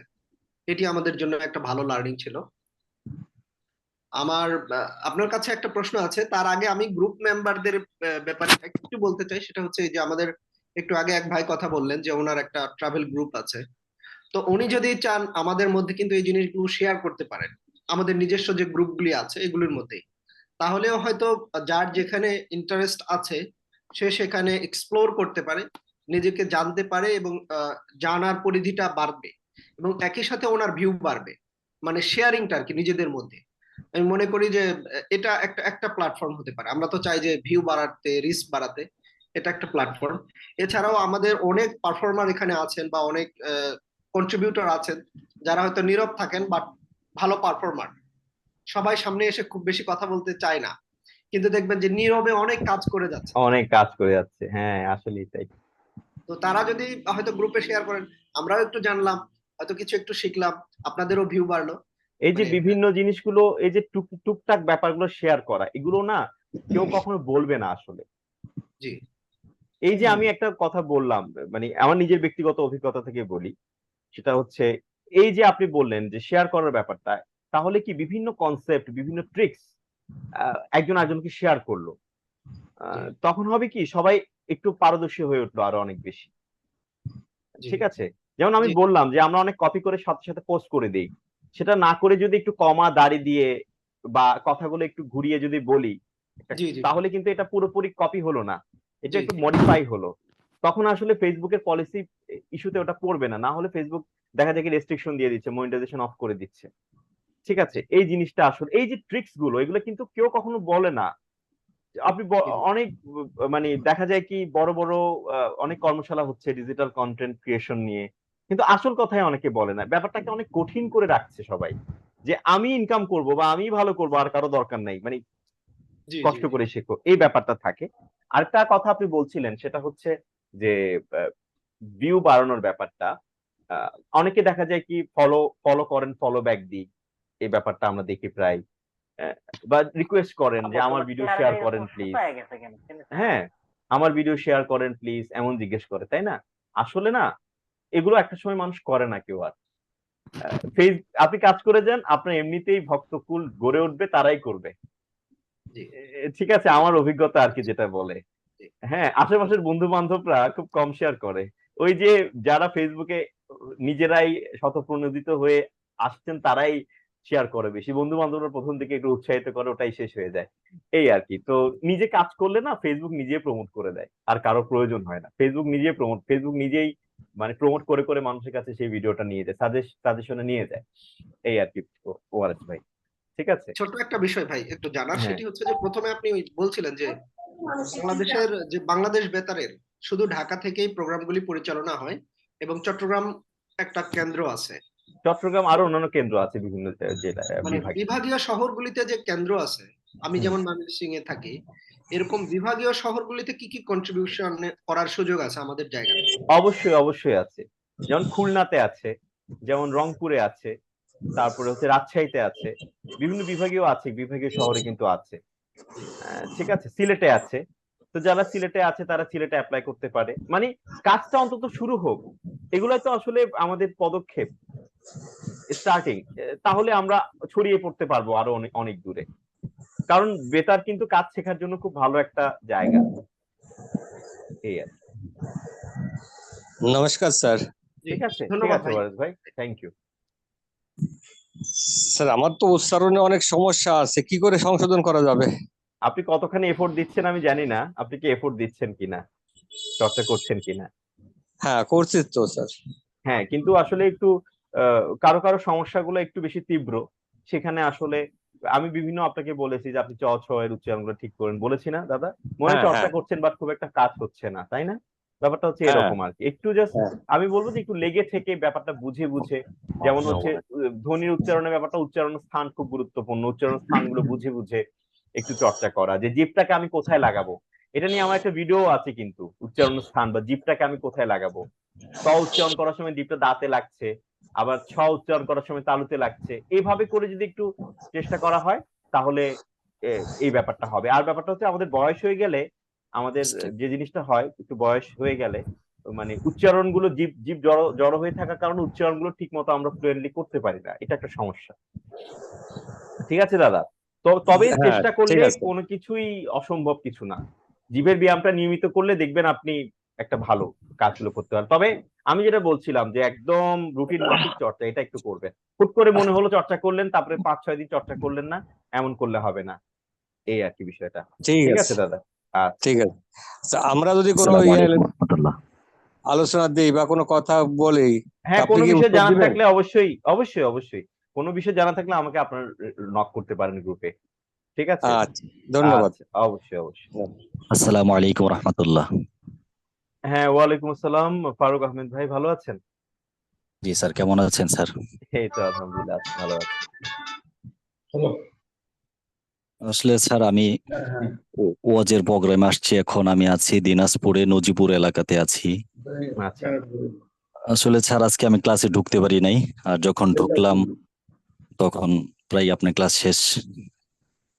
আর আচ্ছা, স্যার যেটা বলছিলাম সেটা হচ্ছে ক্লাস মিস করলে আমাদের শুক্রবার রাত 10টায় একটা ক্লোজিং ক্লাস হবে, সেটাতে আপনি জয়েন করতে পারবেন ফারুক ভাই। হ্যাঁ, যে স্যার ক্লাসের ঠিক ব্যাপারটা আছে। ছাড়াও স্যার সেটা হচ্ছে মানে আপনার তো হচ্ছে প্রায় লক্ষাধিক ছাত্র আছে, স্টুডেন্ট, কিন্তু স্যার আমার তো আসলে লক্ষাধিক হয়নি এখনো, আমি জানি না আসলে লক্ষাধিক না হয়েছে স্যার, কিনা। আসলে সেটা যাই হোক, হচ্ছে আছে হয়তো, এভাবে হয়তো নেই, কিন্তু অগণিত অসংখ্য অগণিত ভক্ত আছে, অনলাইনের মাধ্যমে আছে। অনলাইনের মাধ্যমে আছে। আসলে স্যার ওই লক্ষাধিক ভক্তের মধ্যে তো আমিও একজন, কিন্তু স্যার আসলে আমার তো আসলে লক্ষাধিক উস্তাদ নেই, মানে এখান থেকে আপনি আমার একমাত্র উস্তাদ। সুতরাং ওই লক্ষ্যর মধ্যে হয়তো আমি হারিয়ে যাব, কিন্তু আপনি কিন্তু আমার একমাত্র মানে এখানে স্তম্ভ বলেন, ভিত বলেন। এবং আসলে স্যার আমি একদম ভাষাশূন্য হয়ে গেছি, এবং আমার মানে প্রথম দিন থেকে একটা স্বপ্ন ছিল, যেদিন শেষ ক্লাস হবে ওই শেষ ক্লাসের দিন আমি হয়তো একটু মোনাজাত করব, আপনি হয়তো একটু সকলকে নিয়ে একটু দোয়া করব। এখন সেটা আসলে হয়ে উঠলো না। আর বাস্তবিকই স্যার আমি সবসময় বেশি কথা বলেছি ক্লাসে, এই জন্য আমি অনেক বেশি ক্ষমা প্রার্থী। আর না, স্যার আপনার আজকে যে যখন আসলে, ঢুকেছি স্যার, হ্যাঁ বলেন বলেন। স্যার যখন স্যার আমি ঢুকেছি ক্লাসে, মানে বারবার মানে ডেকুর উঠছে, ঢুক গিলতে হচ্ছে, মানে হচ্ছে বুক কাঁপছে, সাহস হচ্ছে না, মানে হাত কাঁপছে, মানে খুব একটা হতাশার মধ্যে পড়ে গেলাম যে আসলে কিভাবে আমাদের 10টা ক্লাস চলে গেল। যখন ঢুকলাম তখন দেখলাম যে প্রায় 78 জনের মতো ছিল, এক একজন করতে করতে 61, 59 এরকম চলে আসছে। আর ওরা তো মনের অজান্তেই হারিয়ে গেল, স্যারের সাথে শেষ কথা কি বললো, স্যারের শেষ কথা কি শুনলো এটা মনে রাখলো না। এভাবে হয়তো তারা আমাদের জীবন থেকেও হারিয়ে গেল। ও হতে পারে তাদের সাথে আমাদের এই দুনিয়াতে দেখা হবে না, আখেরাতে দেখা হবে না, কিন্তু তাদের সাথে আমাদের সেকেন্ডের জন্য হয়তো পরিচয় হয়েছিল। আসলে স্যার আমি অনেক আপসেট, এবং আমি আসলে ওজের প্রোগ্রামে আসছি স্যার, আমি এখন ওজ করতে পারি নাই। আমি আমার পিছনে অনেক ওলামায়ে কেরাম আছে, এখানে আসলে আমি অনেক দূর চলে আসছি। আর আমি সকলের কাছে যে এই জিনিসটা বলবো স্যার, সেটা হলো আমি দেখা যাচ্ছে দিনের এমনও দিন যাচ্ছে যে 16 ঘন্টা 17 ঘন্টা আমাকে গাড়িতে থাকতে হয়, 15 ঘন্টা। যেমন আমি আজকে এসেছি ওই ময়মনসিংহ থেকে আপনার এই দিনাজপুর নজিপুর আসতে হচ্ছে প্রায় 12 ঘন্টা, 8 ঘন্টা, 9 ঘন্টা, আজকে আজকে প্রায় 11 ঘন্টার মতো সময় লেগেছে। আমি খুব সকালে বের হয়েছি। তো এইভাবে গাড়িতে থাকি, কখন অ্যাক্সিডেন্ট হয়ে যায়, কখন কোনো গাড়ির নিচে চলে যায়, এভাবে আমাদের প্রত্যেকেই পৃথিবী ছেড়ে চলে যেতে হবে। আর স্যার আমার আসলে কোনো ভাষা নেই, আপনার কাছে একটা করজোড়া হাতে ক্ষমা চাচ্ছি। এবং বিশেষ করে এখানে যারা আমার ভাই বোন ছিল, তাদের প্রত্যেকের কাছে আমি হাতে ধরে অবশ্যই ক্ষমা চাচ্ছি, তারা যেন আমাকে ক্ষমা সুন্দর দৃষ্টিতে দেখেন, এবং আমি যেন আসলে পৃথিবীতে কিছু কাজ করতে পারি, মানে অসহায়, অনাথ, এতিম এবং খেটে খাওয়া মানুষের পাশে যেন থাকতে পারি। আমার জন্য একটু দোয়া করবেন। আর আমি চাচ্ছি স্যার আমাদের এখানে যারা আছে, অন্তত আমাদের 12তম বেচটাকে আপনি মনে রাখবেন, যেন আপনি অবশ্যই যতদিন অবশ্যই হায়াতে আছেন। অবশ্যই।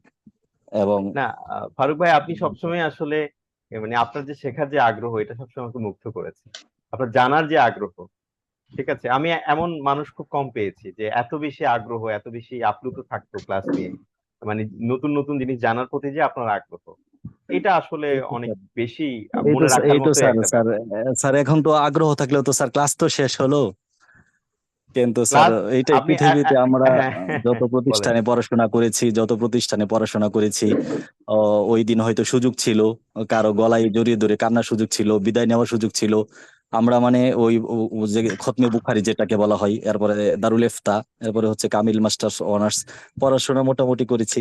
কিন্তু আমরা প্রত্যেক টিচারের রুমে যেতাম, তাদের কাছে ক্ষমা চাইতাম, কান্নাকাটি করতাম। এখন তো স্যার আপনি রুমে যাওয়ার আমাদের কোনো সুযোগ নেই স্যার, অনেক দূর থেকে ক্ষমা চাচ্ছি, প্রায় 1000-1500 কিলোমিটার হবে, আরো বেশি হবে স্যার। আর আমি হচ্ছে এখান থেকে চট্টগ্রাম অনেক প্রোগ্রাম করেছি, মানে আগের দিন গাইবান্ধা, পরের দিন চট্টগ্রাম, এরকম আচ্ছা আচ্ছা। প্রোগ্রামও করেছি। সুতরাং স্যার হচ্ছে আমি অনেক বেশি ক্ষমা চাই।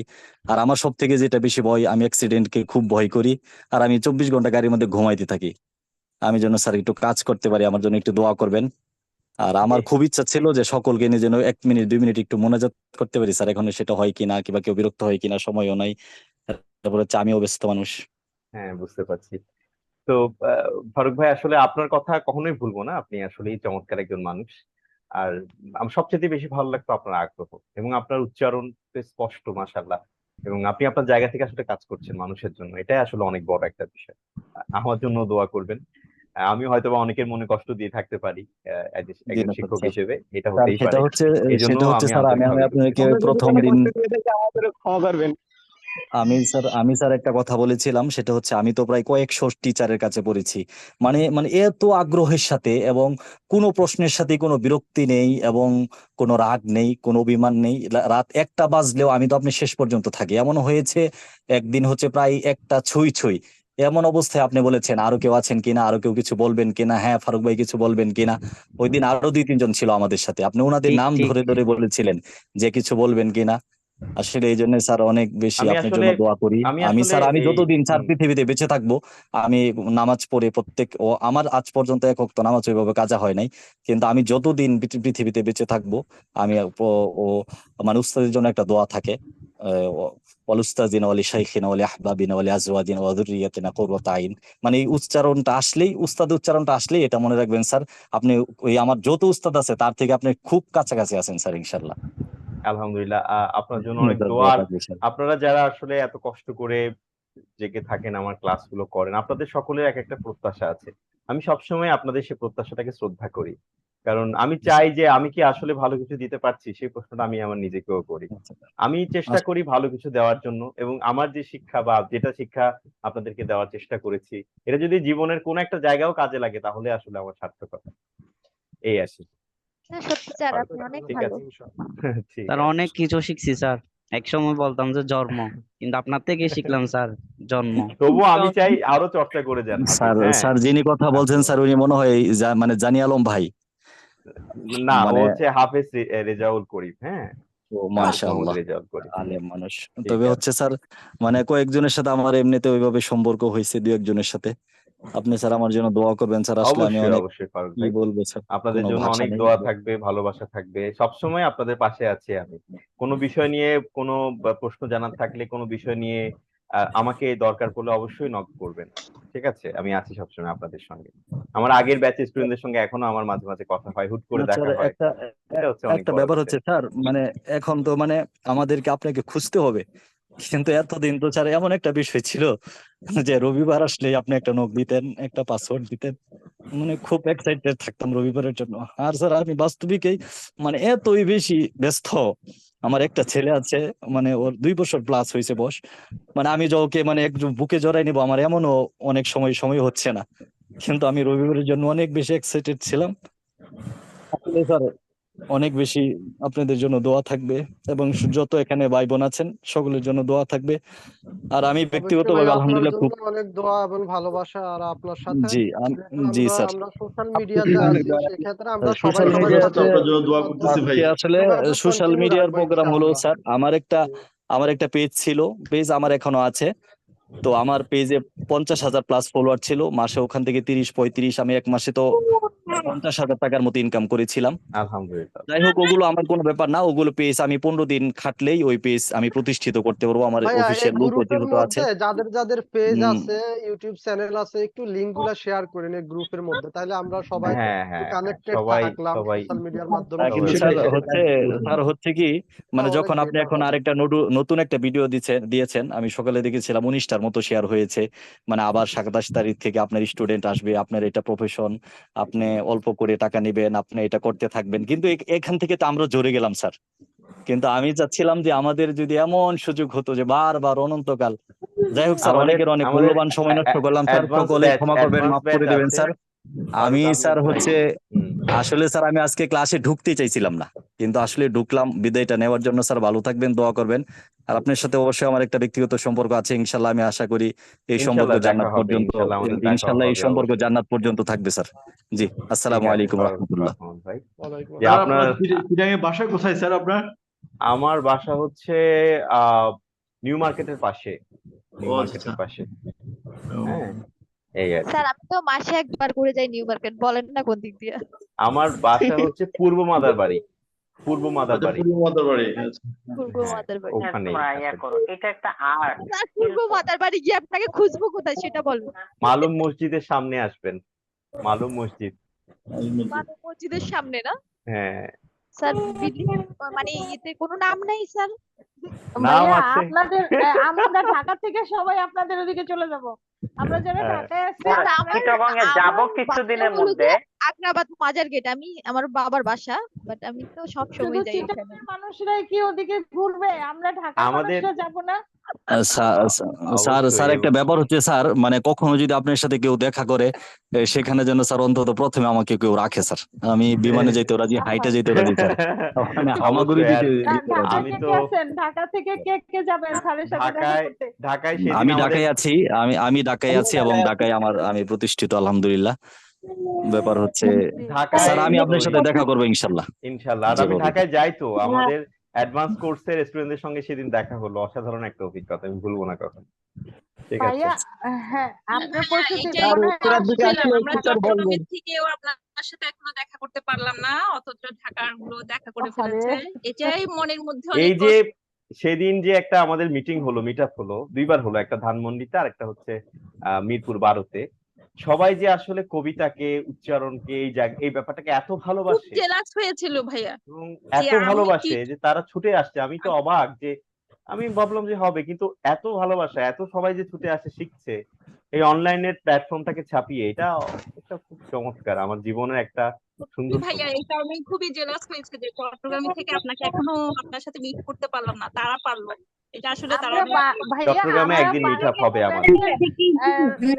ধানমন্ডি বেসের কোথায় হয়েছিল মানুষগুলো প্রোগ্রামটা? এই খবরটা পাইনি। আমরা কিন্তু না ধানমন্ডিতেই ছিলাম, সুচি, আমার বাসা সুচি, ধানমন্ডিতেই, কিন্তু ওটা আপনি আসলে ধানমন্ডিতে আসলেন, ওটা আসলে আমি অ্যাডভান্স, লাইভ দেখেছিলাম। কবি ওটা আসলে আসাদ মান্নানকে অ্যাডভান্স আপনি ব্যাচের। চিনেন নাকি স্যার? হ্যাঁ, শুনছে কবি আসাদ মান্নান বাংলা একাডেমি পুরস্কার প্রাপ্ত। ও আচ্ছা আচ্ছা। হ্যাঁ, আসাদ এমনি চেনা মানুষ আর কি, কথা হয়নি কখনো। আপনাকে ঠিক চিনে, আছে স্যার, আমরাও অ্যাডভান্স আমাকে কোর্স চেনে, করে আচ্ছা, আমার কাজগুলোর পরবর্তীতে কারণে চেনে আর কি। আমি একটা জিনিস জানতে আসাদ মান্নান উনি চাচ্ছি, বাংলা একাডেমির পুরস্কার প্রাপ্ত 21-এ। আচ্ছা আচ্ছা আচ্ছা, খুব ভালো। তুই বিটিভির মহাপরিচালক ছিল এক সময়, বিটিভির। আচ্ছা আচ্ছা আচ্ছা, হ্যাঁ হ্যাঁ, আমার বড় ভাই স্যার। তাই না? ও আচ্ছা আচ্ছা, আমি ওনাকে বললাম যাক, ওনাকে আমার সালাম দেবেন, অবশ্যই। এই আর কি বিষয়টা। ঠিক আছে ভাইয়া, সোহাগ ভাই, আসসালামু আলাইকুম। ঠিক আছে। ওয়ালাইকুম আসসালাম। আচ্ছা ভাইয়া, আজকে এখন আমি শেষের একটা প্রশ্ন করি, হ্যাঁ রুমি, সেটা আপনি হচ্ছে আপনি শেষ করেন। হ্যাঁ আচ্ছা, আজকে ঠিক 10ম ক্লাস শেষ ক্লাস, কিছু কথা আসলে না বললেই নয়, একটু বলতে চাচ্ছি। আরে আমার হ্যাঁ, বলেন। সবাই অবশ্য অনেক কিছু শেয়ার করেছে, তো আমি ভাবলাম যে দু একটা কথা আসলে বলা উচিত, না বললে একটু অসম্পূর্ণ থেকে যাবে আমার বিষয়টা। আর সেটা হচ্ছে যে অনেক দিন যাবত আমার স্বপ্ন ছিল কবিতার প্রতি, শুদ্ধ উচ্চারণের প্রতি একটা ভালোবাসা আগে থেকেই ছিল। খুব ইচ্ছা ছিল কোন একটা প্ল্যাটফর্ম একটু শেখার। তো এই পেজটা আমাকে সেই প্ল্যাটফর্মটা খুব ভালোভাবে করে দিয়েছে, সেজন্য পেজটাকে এবং আপনাকে অসংখ্য ধন্যবাদ, অশেষ কৃতজ্ঞতা। আর এই পেজে আমরা যারা ছিলাম, আমার মনে হয় সবাই আমরা একটা পরিবারের মতো হয়ে গেছি। বাকি সবার প্রতি আমার শুভকামনা থাকলো। আপনার কয়েকটা জিনিস আমার খুব ভালো লেগেছে, উচ্চারণ তো আছে, কোয়ালিটি তো অবশ্যই আছে, তার সাথে নিয়মানুবর্তিতা, সকলকে সমান করে সময় দেওয়া, সকলকে সুন্দর করে বুঝিয়ে দেওয়া, এবং ধৈর্য, মানে এটা আমাকে মুগ্ধ করেছে। ধৈর্যটা আসলে এরকম ধৈর্য আমি অনেক, মানে রেয়ার কয়েকটা মানুষের মাঝে দেখেছি। তো সেক্ষেত্রে আপনাকে পুনরায় ধন্যবাদ জানাচ্ছি এবং আমার জন্য দোয়া করবেন, আমাদের সকলের জন্য দোয়া করবেন। আর সবাই যেটা বলেছে, আমাদের এই পেজটা পরবর্তীতে আমাদের সকলের একটা শিক্ষণীয় স্থান হলে খুব ভালো হয়। আর সমুদ্রের আসলে এক ফোঁটাই শিখতে পেরেছি, অ্যাডভান্স কোর্সে আমি নিজেও ভর্তি হতে ইচ্ছুক আছি। তো সকলের প্রতি শুভকামনা, কিছু ভুল ত্রুটি করলে ক্ষমা সুন্দর দৃষ্টিতে দেখবেন। এই তো, হ্যাঁ, thank you. Thank you so much Rumi. আপনাদের শেখার আগ্রহটাকে আমি সবসময় শ্রদ্ধা করি, এটাই হচ্ছে গিয়ে আসলে ধৈর্যের নমস্কার ব্যাপার স্যার। হয়তো বা। স্যার ঠিক আছে, শেখার আগ্রহ আমি একটু কথা বলতে চাচ্ছি। হ্যাঁ বোরহান উদ্দিন ভাই বলেন।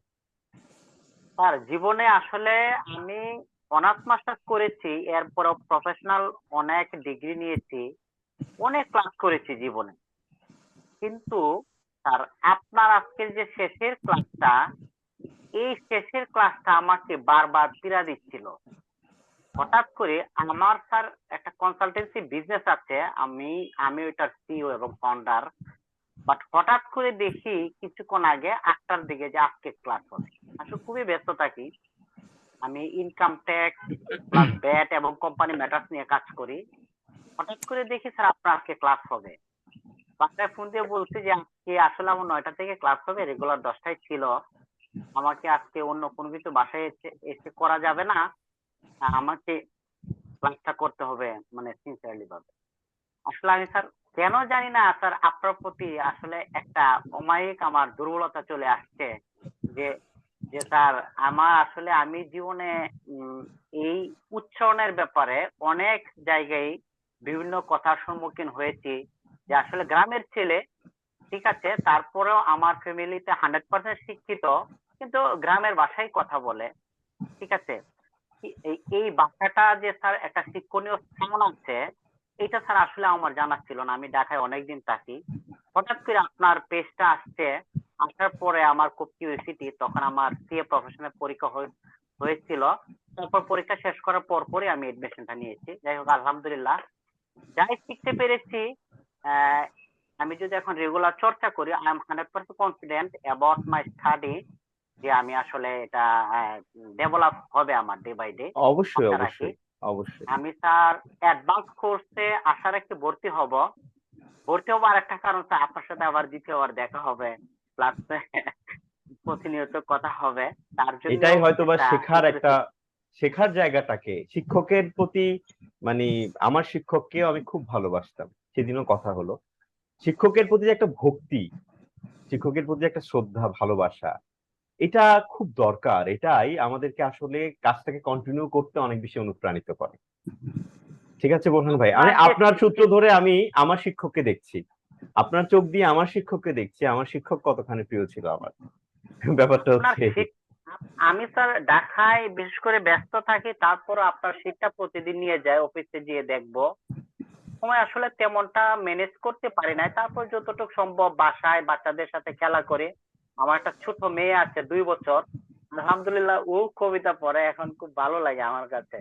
আমার আপনার বড় মাধ্যমে ছেলেটাও কিন্তু সে অনুপ্রাণিত হচ্ছে। জি স্যার, আমি তো অবশ্যই স্যার আপনার সাথে যেহেতু পরিচয় হয়েছে, আলহামদুলিল্লাহ আপনার সাথে সবসময় কমিউনিকেশন থাকবে। এই জন্য সবার প্রতি আমার কৃতজ্ঞতা, যে সবার সহযোগিতার মাধ্যমে আমি যতটুকু শিক্ষা পেয়েছি, আলহামদুলিল্লাহ। সবাই সুস্থ থাকবেন, আমার জন্য দোয়া করবেন।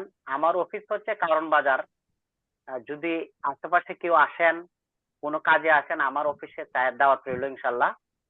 সবাই আমার জন্য দোয়া করবেন, সবাই সকলের জন্য দোয়া করি। আল্লাহ হাফেজ, ভালো থাকবেন। ঠিক আছে বোরহান ভাই, আপনার এই উৎসাহ উদ্দীপনা সবসময় বেঁচে থাক, আপনাকে অনেক দূর এগিয়ে নিয়ে যাক, স্বপ্ন পূরণ করুক।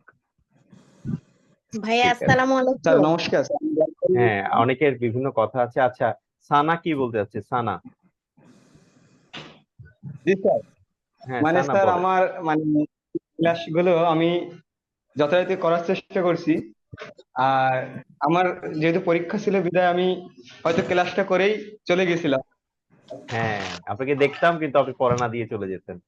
হ্যাঁ, মানে মনে আছে, মনে থাকে আমার এসব। ঠিক আছে। আচ্ছা, ও আবার কোত্থেকে চলে গেল। নমস্কার স্যার, স্যার আমি নীরব বিশ্বাস। নীরব, হ্যাঁ। স্যার আসলে আমার এইটা শেখার প্রতি অনেক আগ্রহ ছিল, যদিও আসলে সময় ওইভাবে দিতে পারিনি, যতদূর করছি আসলে এটা শেখার ভালো একটা প্ল্যাটফর্ম আমি মনে করি। এটা থেকে অনেক অগ্রগতি স্যার করছে, শুনতে আগের পাচ্ছেন? থেকে অনেক উন্নতি হয়েছে। ঠিক আছে স্যার, হ্যাঁ, এই শেখার ব্যাপারটা আর আমরা নীরব এই লেগে ক্লাসগুলো থাকা, করছি। অবশ্যই লেগে থাকা। হ্যাঁ। স্যার আমার কথা শুনতে স্যার আমি পাচ্ছেন? নিজেও হুম, নীরব আপনি কথাটা বলেন, শেষ করেন। হ্যাঁ। হ্যাঁ স্যার, আমি আমাদের এমনি গ্রাম্য ছোটখাটো প্রোগ্রাম বা খেলাধুলাতে ধারাভাষ্য কিংবা উপস্থাপনা কম বেশি করি। তো এটা আমার এই প্ল্যাটফর্ম থেকে আরো ইন্সপায়ার হইতে পারছি এবং অনেক কিছু শিখতে পারছি। তো এবং সবচেয়ে যে আপনার ব্যাপারটা সেটা হচ্ছে, মানে আপনি জাস্ট ছেড়ে দিবেন না, কখনো কন্টিনিউ করেন। ঠিক আছে, কন্টিনিউ করেন, কোন তারপর উচ্চারণ আপনার নিয়ে সান্নিধ্য পেয়ে অনেকটা হ্যাঁ। মানে আগের চেয়ে ডেডিকেশন অনেকটা বেড়ে গেছে। ঠিক আছে, তো এই পেজে আমরা যারা ছিলাম সবাই একটা পরিবারের মতো। সবাইকে অনেক অসংখ্য ধন্যবাদ, এবং কোনো ভুল ত্রুটি করলে সেটা আসলে ক্ষমা সুন্দর দৃষ্টিতে, এবং আপনাকেও। ঠিক আছে নীরব, অনেক শুভকামনা রইল। ঠিক আছে স্যার আমাকে শুনতে পাচ্ছেন? হ্যাঁ, আপনার মাঝখানে কেটে গিয়েছিল। হ্যাঁ বলেন, শেষ করেন আপনি। স্যার বলতে গিয়ে স্যার মানে ওই যে আমি তো সঙ্গীতে পড়ি, মানে আমি আগে উচ্চারণে অনেক সমস্যা ছিল আমার ভিতরে, মানে জড়তা, মুখের কথার ভঙ্গি, মানে এগুলো বলতে গেলেই আমার ভিতরে একটা জড়তার কাজ করতো সবসময়। এখন স্যার আপনার এই ক্লাসগুলো করার পরে আমার কিছুটা জড়তা কাটছে এবং স্যাররা আমাকে বলে আর কি। এখন স্যার আপনার কাছে অনেক কৃতজ্ঞতা আর কি। ঠিক আছে, এবং আপনি শুধু এটাই শেষ কথা নয় সানা, আরো নেক্সট লেভেলে যেতে হবে। ঠিক আছে, চর্চা করে করে আরো গোছানো হোক, আরো সুন্দর হোক সবকিছু, আর উচ্চারণের ক্ষেত্রে, কণ্ঠের ক্ষেত্রে আরো সুন্দর পরিবর্তন আসুক, সেটাই সবচেয়ে কামনা। ঠিক আছে সানা, এটাকে ধরে রাখবে। ঠিক আছে, আর আচ্ছা একটা কথা বলতে চাই স্যার। আচ্ছা, স্যার হ্যাঁ বোরহান ভাই বলেন। স্যার মানে এখন অ্যাডভান্স ক্লাসে ভর্তি হওয়ার কি আমার যোগ্যতা হয়েছে কিনা, ওটা জাস্টিফিকেশনটা স্যার আপনার কাছে। আমার কাছে মনে হয় আপনার যে মানে উচ্চারণের ব্যাপারটা আগের চেয়ে অনেক ভালো হয়েছে, আরো ভালো হতে হবে বলবো আমি। আরো চর্চা করে করে আরো নেক্সট লেভেলে যেতে হবে সবকিছু নিয়ে। এবং আপনার উচ্চারণের কিন্তু জাস্ট মাঝে মাঝে মহাপ্রাণ গুলো টুকটাক ছুটে যায়, তবে অ্যাডভান্স লেভেলে কোর্স করার মতো যোগ্যতা আপনার হয়েছে, এটাই বলবো আমি। Thank you sir. ঠিক আছে, স্যার আসসালামু আলাইকুম। হ্যাঁ সাফিয়া। জি স্যার, আমার হচ্ছে সংবাদ পাঠ করার প্রতি অনেকটা আগ্রহ আছে। তো সেই আগ্রহ থেকেই মূলত আপনার এই ফেসবুক স্ক্রল করছিলাম, এই নিউজটা দেখি আর কি, অ্যাডটা দেখে হচ্ছে আপনার মতো একটা ভালো শিক্ষকের আন্ডারে 10টা ক্লাস করতে পারলাম, খুবই ভালো লাগলো। কিন্তু স্যার আমি একটু জানতে চাচ্ছিলাম যে অ্যাডভান্স ক্লাসটায় আপনি বললেন কবিতার উপর আপনি অনেকটা জোর দিয়ে থাকেন। তো আমার তো সংবাদ পাঠের উপর আগ্রহ, তো আমি কি সেক্ষেত্রে অ্যাডভান্স ক্লাসে মানে ভর্তি হব? সংবাদ পাঠটা তো আমাদের অ্যাডভান্স কোর্সে নাই। যেমন সংবাদ পাঠে একটা ক্লাস করিয়েছি আমি, আপনাদের অ্যাসাইনমেন্টও আমি এখনো শুনতে পারিনি, খুবই ব্যস্ততার কারণে। শুনবো স্যার অবশ্যই। আমি একমাত্র দিয়েছিলাম পড়াটা, কারণ আমার আগ্রহ। শুনবো অবশ্যই শুনবো, ওগুলোর রিপ্লাই অবশ্যই আপনারা পাবেন, এটা আমার দায়িত্ব শোনাটা। আচ্ছা। তো শুনে বলবো। আর আসলে সংবাদ পাঠের ব্যাপারটা জাস্ট ভালো করে বুঝে গেলে জাস্ট প্রতিদিন চর্চা করার ব্যাপারটাই থাকে। ঠিক আছে, প্রতিদিন ওইটা অনুযায়ী সংবাদ পাঠ দেখবেন টেলিভিশনে এবং চর্চা করবেন, এটাই। ঠিক আছে, সংবাদ তারপরে পাঠের কি ব্যাপারটা অ্যাডভান্স ক্লাসে ভর্তি হয়ে যাব? তাহলে কি একটু ভালো হবে নাকি? অবশ্যই এটা ভালো হবে, এটা তো বলতেই হয়, কারণ একটা চর্চার মধ্যে দিয়ে তাহলে থাকবে। হব, কোনো সমস্যা নাই ঠিক আছে, এই ইনশাআল্লাহ। আর কি, স্যার অ্যাডভান্স অবশ্যই হবে। ক্লাসের সময় কয়টা থেকে কয়টা পর্যন্ত? এটা তো ঘন্টা দুয়েক তো থাকেই, সাধারণত আমাদের 10টায় শুরু হয় অ্যাডভান্স কোর্সটা। 10টার সময় উপযুক্ত সময় স্যার, আমরা কাজ করি বাসায় হ্যাঁ, এসে প্রফেশনাল পরবর্তীতে মানুষদের জন্য ওটা ঠিক আছে, 10টার সময় হয়। স্যার আর অ্যাডভান্স ক্লাসে যে স্লট গুলি আছে, যে ডিউরেশন গুলো আছে, যে দিন যা যা আছে, হ্যাঁ হ্যাঁ হ্যাঁ, সেই সবগুলি ক্লাসে কি আপনি নিচ্ছেন? হ্যাঁ, আমি নেব হ্যাঁ। আচ্ছা আচ্ছা আচ্ছা, তাহলে তো আর ইনশাল্লাহ একসাথে ক্লাস করার জন্য আমরা যাচ্ছি। ঠিক আছে, ইনশাল্লাহ দেখা হবে। যদি হলে তাহলে তো আবার আপনার ক্লাস করা হবে, তো ইনশাল্লাহ ইনশাল্লাহ একটু ঠিক স্বস্তি আছে। পাচ্ছি স্যার, যেহেতু স্যার স্যারদের বিশেষ আপনার করে সাথে ব্রেইন আবার অনেক 3 মাস শার্প থাকে। পাবো। হ্যাঁ, স্যারদের বিশেষ করে ব্রেইন অনেক শার্প থাকে, মানে ছাত্রছাত্রীদের ভুলে না, ছাত্রছাত্রীরা ভুললেও স্যাররা ভুলে না। আমি অনেক কিছু, আমি কিন্তু ভুলমনা মানুষ খুব, কিন্তু আমি আপনাদের ভুলি না কিন্তু। আপনাদের কথা আমার মনে থাকে। কখনোই ভুলে না। হ্যাঁ ভাইয়া, আসসালামু আলাইকুম। ওয়ালাইকুম আসসালাম। আর ভাইয়া, কার আমার উচ্চারণ কেমন আমি এমন শেখাতে শেখাতে এমনও হয় আমি কার উচ্চারণ কেমন, কে কি ভুল করে আমি জানি, কার মহাপ্রাণের সমস্যা আছে আমি বুঝি। ঠিক আছে, আমি জানি যে এই মানুষটাকে ধরলে একটা ভুল করবে না, আসলেই সে একটা ভুল করে না, ব্যাপারটা এমনই হয় কিন্তু। ঠিক আছে, স্যার কবিতায় কোথায় কোন এক্সপ্রেশন হবে সেটা আমি কিভাবে বুঝবো? কবিতায় কোথায় কোন এক্সপ্রেশন হবে সেটা তো রস অনুযায়ী বোঝালাম, রসের ক্লাসটা যেটা ছিল সেটা অনুযায়ী বোঝালাম। আর কবিতা তো আসলে আমাদের যে ক্লাসের যে সিস্টেম, এর মধ্যে আমি 3টা কবিতায় আপনাদের শিখিয়েছি, কারণ প্রত্যেকটা ক্ষেত্রে কবিতা রাখা সম্ভব না, কারণ এখানে উপস্থাপনা, সংবাদ পাঠ, আরো আনুষঙ্গিক অনেক কিছুই আছে। ঠিক আছে, এগুলো আসলে চর্চা করতে করতে হবে। তবে এই যে এক্সপ্রেশন দেওয়ার ব্যাপারটা, সেটাও আসলে চর্চার ব্যাপার। একটা জায়গায় খুব ইমোশনাল একটা ফিলিংস আছে, খুব যেমন হচ্ছে আমরা আমার ঘুম আসে না, আমার ঘুম আসে না, এই যে একটা, এটা কি আপনি অবশ্যই একদম খুবই একদম আবেগহীন ভাবে বলবেন? অবশ্যই না, এর মধ্যে আপনাকে ইমোশন ঢালতে হবে, ঠিক না? ব্যাপারটা হচ্ছে এরকম। আমি ফিল করে বলতে পারবো? হ্যাঁ, মানে এটা আপনার নিজের উপরে ডিপেন্ড করছে, আপনি কিভাবে পড়বেন। ঠিক আছে, নিজে চর্চা করবেন এবং বেশি বেশি কবিতা শুনবেন, তখন কানটা তৈরি হবে। মাঝে মাঝে নিজের রেকর্ড গুলো শুনবেন, বা মাঝে মাঝে তখন নিজের রেকর্ড শুনে নিজে নিজেকে জাজ করবেন, বিচার করবেন যে আমার কোন দিকটা সমস্যা। তবে আবৃত্তি নিয়ে যারা কাজ করতে চান, আমি বলবো যে অ্যাডভান্স কোর্সটা করলে আরো অনেক বেশি উপকৃত হবে, যারা আবৃত্তি নিয়ে ফোকাস করে আরো বেশি কাজ করতে চান সেটা। ঠিক আছে,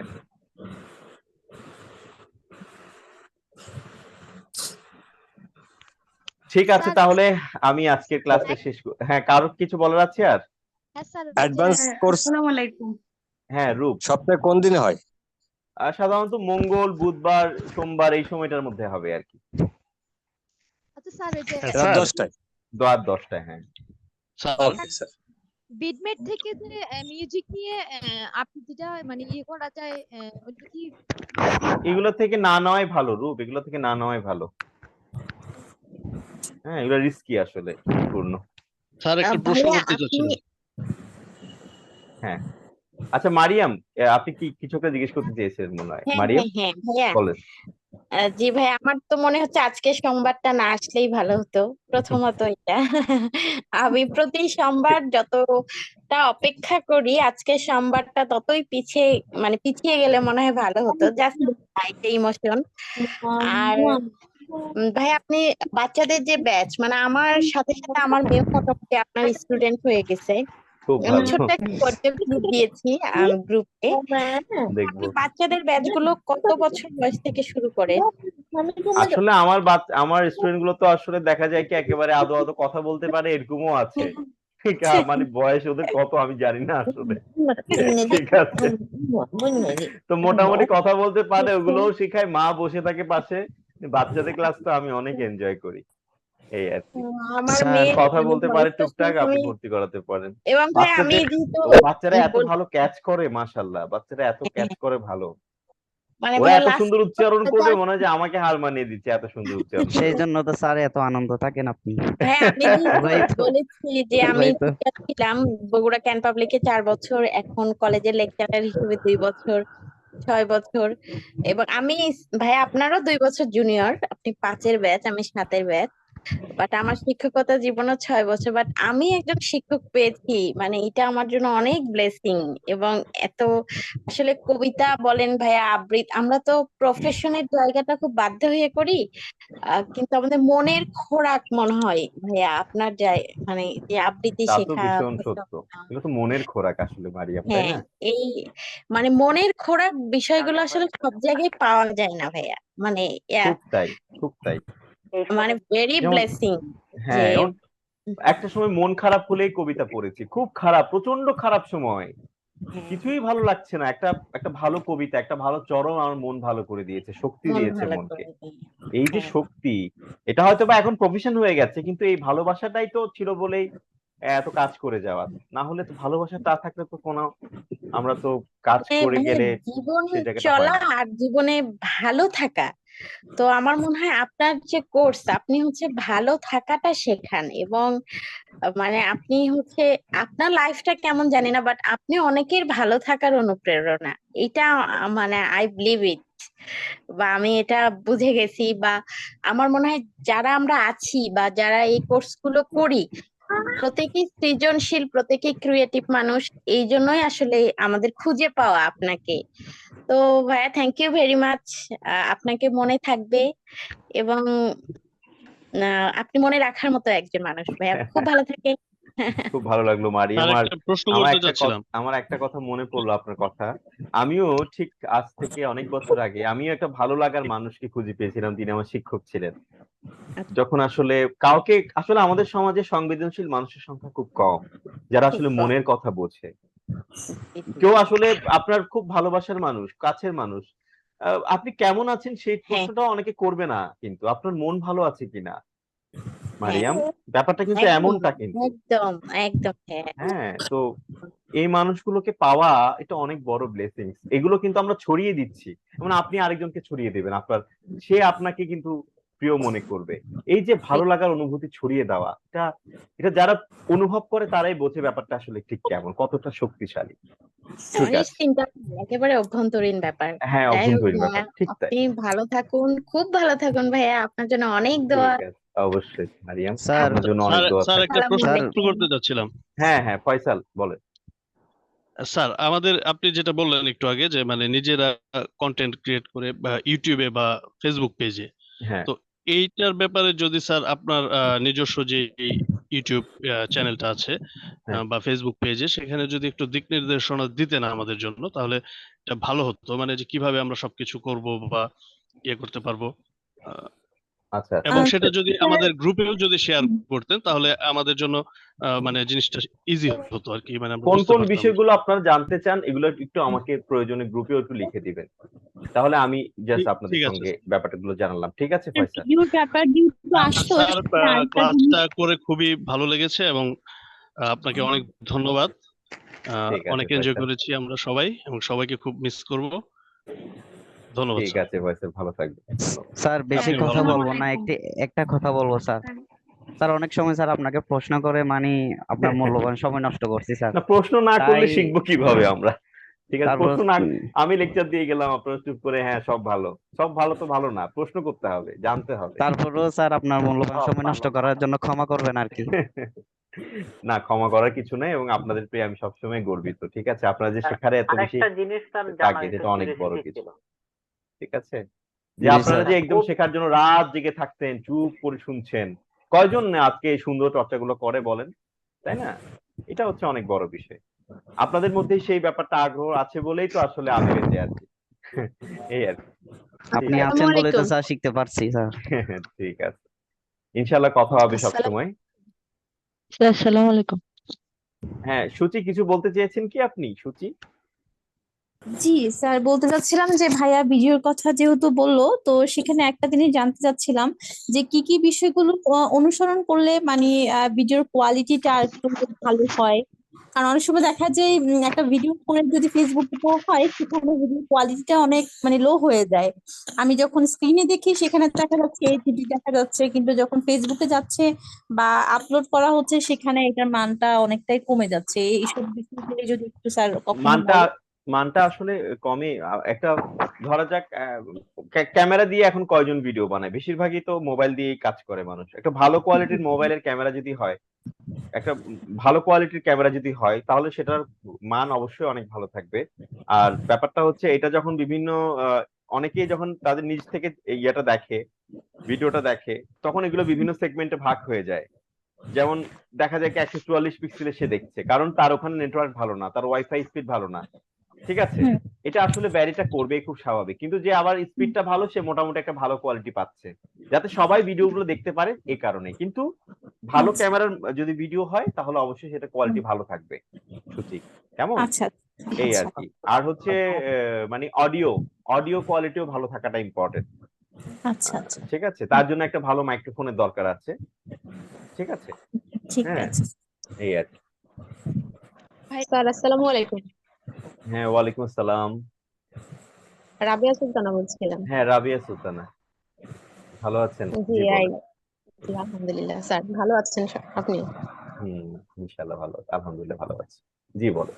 আর ওই আমার আইডিটা ছিল তাহসিন তামিম, ওখান থেকেই আমি আসলে আবৃত্তিগুলো দিতাম। আচ্ছা বেসিক্যালি হচ্ছে আমার নাম রাবিয়া সুলতানা, আমি একজন গভর্নমেন্ট প্রাইমারি টিচার। ছোটবেলা থেকে আবৃত্তির প্রতি আমার একটা খুবই আগ্রহ ছিল। কখনো আসলে ওভাবে শেখা হয়নি প্রাতিষ্ঠানিক ভাবে, তবে আমি চর্চা করি, আমার বাচ্চাদেরকে নিয়ে করি। স্কুলে যে আমার যে হিউজ পরিমাণ বাচ্চা আছে ওদের সাথে আসলে কাজ করি আমি এটা নিয়ে। তো নার্ভাসনেস কাজ করতো সব সময় আসলে। আমি বেশ কয়েকটা ক্লাস করেছিলাম, লাস্ট কিছু ক্লাস হয়তো পড়াটা দেওয়া হয় নাই আমার। তো চেষ্টা করি স্যার আমি আমার মতো করে বাচ্চাদের সাথে শেয়ার করার জন্য, বাচ্চাদের সাথে কথা বলার জন্য। স্যার আপনাকে অসংখ্য ধন্যবাদ আসলে। এই যে কথাটা আমার এই যে পূর্ববর্তী সবাই বলছিল যে আসলে আপনার অনেক ধৈর্য, এটা আসলে খুব ভালো একটা গুণ। এই আমাদেরকে যে এত ধৈর্য সহকারে আমাদের কথাগুলো শুনেন আবার রিপ্লাই করেন, এটা আসলে খুব ভালো একটা ইয়া, এটা শিক্ষার জন্য আসলে আমাদের লার্নের জন্য আসলে খুব ভালো একটা জিনিস। হ্যাঁ, তা তো বটেই, জি কারণ স্যার প্রশ্ন কিছু না করলে তো শেখা হবে না। বা জি জানার সেটাই স্যার। এটা আসলে আমরাও তো বাচ্চাদের ভিতরে থাকি, প্রাইমারিতে তো আসলে ছোট ছোট বাচ্চাদেরকে নিয়ে কাজ করি। ওরা অনেক প্রশ্ন করে আমাদেরকে, অনেক প্রশ্ন সব করে। সময় অনেক প্রশ্নের মধ্যে সবকিছু থাকি জেনে আমরা, অনেক প্রশ্ন সবকিছু জেনে বসে থাকতে হয়, কে কি প্রশ্ন করবে আবার।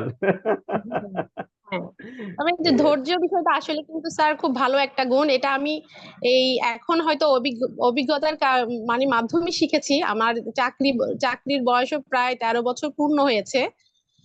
আমি 2003-এর ব্যাচ এসএসসি। আমি চট্টগ্রামে থাকি স্যার, বন্দরে আছি আমি।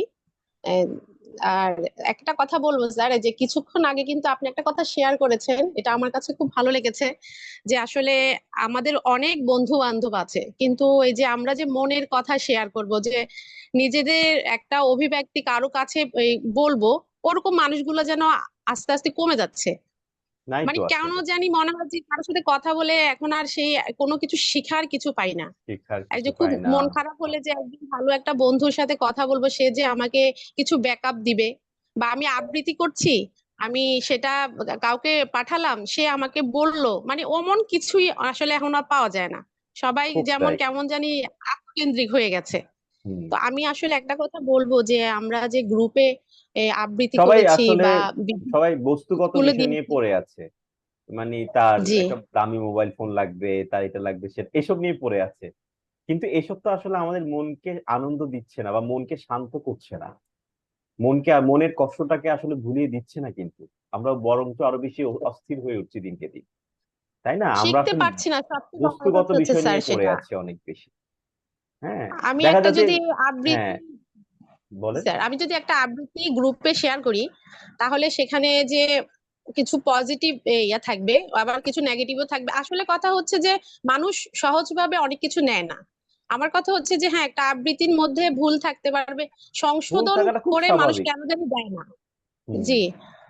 তারপরে আবার আমরাও জানি ইয়েতে হীনমন্যতায়, মানে হীনমন্যতায় থাকি, যে কি মনে করবে আসলে আবৃত্তি করছি, কেমন হচ্ছে, আসলে সবাই কিভাবে নিবে, এটা চিন্তা করতে করতেই দেখা যাচ্ছে আসলে কিছুই হচ্ছে না। হ্যাঁ, মানুষের শেয়ারটা এখন হ্যাঁ, লোকে কি বলে এই চিন্তা করলে কখনো হবে লোকে না। কি বলে, জি স্যার, এটা আমার স্যার ভিতরে কিছু আরো বেশি মানুষের কাজ করে। জেলাসি ভাব আছে যে সে হ্যাঁ, তা তো আবৃত্তি আছেই, জি করছে। তা তো আছেই। এবং আমরা আসলে অ্যাপ্রিসিয়েটও করতে পারি না, প্রশংসাও করতে পারি না আসলে না আমরা না, মন খুলে। জি এটাও স্যার, আসলে যে সমস্যা একটা।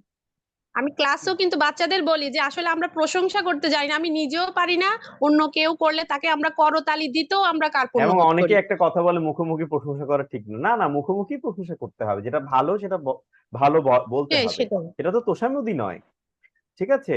তোষামোদী আরেক জিনিস, কিন্তু যেটা ভালো সেটা ভালো বলতে হবে, তাহলে ওই মানুষটা অনুপ্রাণিত হবে, ওই মানুষটা কাজটা করবে। ঠিক আছে? এই এই স্যার। এই প্র্যাকটিসটা তো অনলাইন, আমাদের মধ্যে কম আসলে, রাবেয়া, এই স্যার, প্র্যাকটিসটা খুব কম আমাদের। ঠিক আছে। অনলাইন ক্লাস করার পর, আপনার কথাগুলো শোনার পর, আমার এই দীর্ঘ 13 বছরে আমি কিন্তু স্যার স্কুলে বিভিন্ন সময়ে উপস্থাপনা করি। কিন্তু এই যে এই বিশ্ব শিক্ষক দিবস গিয়েছে গত 5ই অক্টোবর, তখন স্যার আমাকে 5ই অক্টোবর। বলা হয়েছিল যে কিছু বলার জন্য, অ্যাজ এ টিচার হিসেবে। স্যার আমি আসলে যে আমি 5টা মিনিট কথা বলেছি, আমার মনে হচ্ছে যে এইটাই ছিল মনে হয় আমার জীবনে বেস্ট একটা স্পিচ। আমি এত ধৈর্য সহকারে, এত ধীরে ধীরে কথাগুলো বলেছি, আমার কখনোই মনে হয় না, মানে এরকম হয়নি কখনো। আমি কখনো হড়বড় করে কথা বলি, হয়তো চুপ করে থাকি, তারপর কি বলবো বুঝতে পারছি না, কিন্তু এই 5 মিনিট আমার মনে হচ্ছিল যে আমি খুব ধীরে সুস্থে কথা বলছিলাম। এবং আমার শিক্ষকরাও আমাকে খুব অ্যাপ্রিসিয়েট করেছে যে রাবেয়া আপার কথাগুলো কিন্তু এখন আগের চেয়ে অনেকটা গোছানো হয়েছে। স্যার, এই জন্য আমি আপনার প্রতি কৃতজ্ঞতা প্রকাশ করছি। এই ব্যাপারটা আসলে আসলে এটা এই যে আপনি জি আমাকে অবজার্ভ করেছেন, যে আমার কথা বলার ধরনটা অবজার্ভ করেছেন হয়তোবা, তাই না জি রাবিয়া? জি স্যার, জি এইগুলো কিন্তু জি স্যার। অবজার্ভ করার একটা ব্যাপার আছে। শিক্ষক খুব আছে, আমিও আমার শিক্ষককে অবজার্ভ করতাম, আমার শিক্ষক কিভাবে কথা বলে একটু শুনি। ঠিক আছে, এই যে একটা শেখা জিনিসটাকে আপনি ইনস্ট্যান্ট অ্যাপ্লাই করলেন, এটাই বেশি দরকার। ঠিক আছে। হ্যাঁ, জি স্যার। চমৎকার, আসলে খুব ভালো, খুব ভালো। তবুও আমি স্যার খুব করে চাইবো আমারও যে আপনি আপনার শেখাটাকে ছড়িয়ে দিন এবং নিজেও চর্চাটা অব্যাহত রাখেন। ঠিক আছে রাবিয়া? জি স্যার, আরেকটা রিকোয়েস্ট করছি স্যার, যে আমাদের যে মেসেঞ্জার গ্রুপ আছে, আমি আমি সবাইকে বলবো যে এটাতে অ্যাক্টিভ থাকার জন্য। এবং যারা আমরা আবৃত্তি করছি, আসলে কোনো হীনমন্যতা রাখার দরকার নেই, বা কোনো হেজিটেশন রাখার দরকার নেই, আমরা এখানে কিন্তু আপলোড দিতে পারি। আমাদের আবৃত্তিগুলো আস্তে আস্তে কিন্তু এটা ঠিক হয়ে আসবে, যেমন এটা আমি আমাদের যেটা বিশ্বাস করি হয় যেটা হয় সেটা হচ্ছে অ্যাডভান্স ব্যাচের আমার যে ব্যাচ আছে রানী, এটা প্রায় শেষ পর্যায়ে। তো ওরা একে অপরের কবিতাগুলো খুব শোনে। কারণ জি হচ্ছে কি কারণ অ্যাডভান্স ব্যাচে কারা ভর্তি হয়? যারা আসলেই কিন্তু ওটাকে ক্যারি করতে চায়, ভালোবাসে কবিতাটাকে, ঠিক আছে, তারাই ভর্তি হয়। তো দেখা যায় কি ওদের মধ্যে একটা খুব ভালো বন্ডিং তৈরি হয়েছে, এটা খুবই ভালো লাগলো। যেমন ঢাকায় গেলাম, একজন আরেকজনের সঙ্গে পরিচিত হচ্ছে, যারা একজন আরেকজনকে কখনো ফেস টু ফেস দেখেনি। এই একটা চমৎকার একটা ব্যাপার, ঠিক আছে। তো আচ্ছা, এই হচ্ছে জি ব্যাপার যে যারা আসলেই ওরকম মন মানসিকতা, আমাদের গ্রুপে প্রত্যেকটা গ্রুপে এমন মানুষ আছে, তারা অবশ্যই একজন আরেকজনকে রেসপন্স করবেন, আমার অনুরোধ রইলো। তাতে কি নিজেরা নিজেকে অনুপ্রাণিত করলে আমাদের কাজের প্রতি ভালোবাসা এবং আগ্রহটা অনেক বেশি বৃদ্ধি পাবে। পূর্ববর্তী বক্তার একটু প্রসঙ্গ টেনে আমি বলছি, আমি পেশায় একজন চিকিৎসক। তো আপনার চেয়ে 5-6 বছরের সিনিয়রই হব।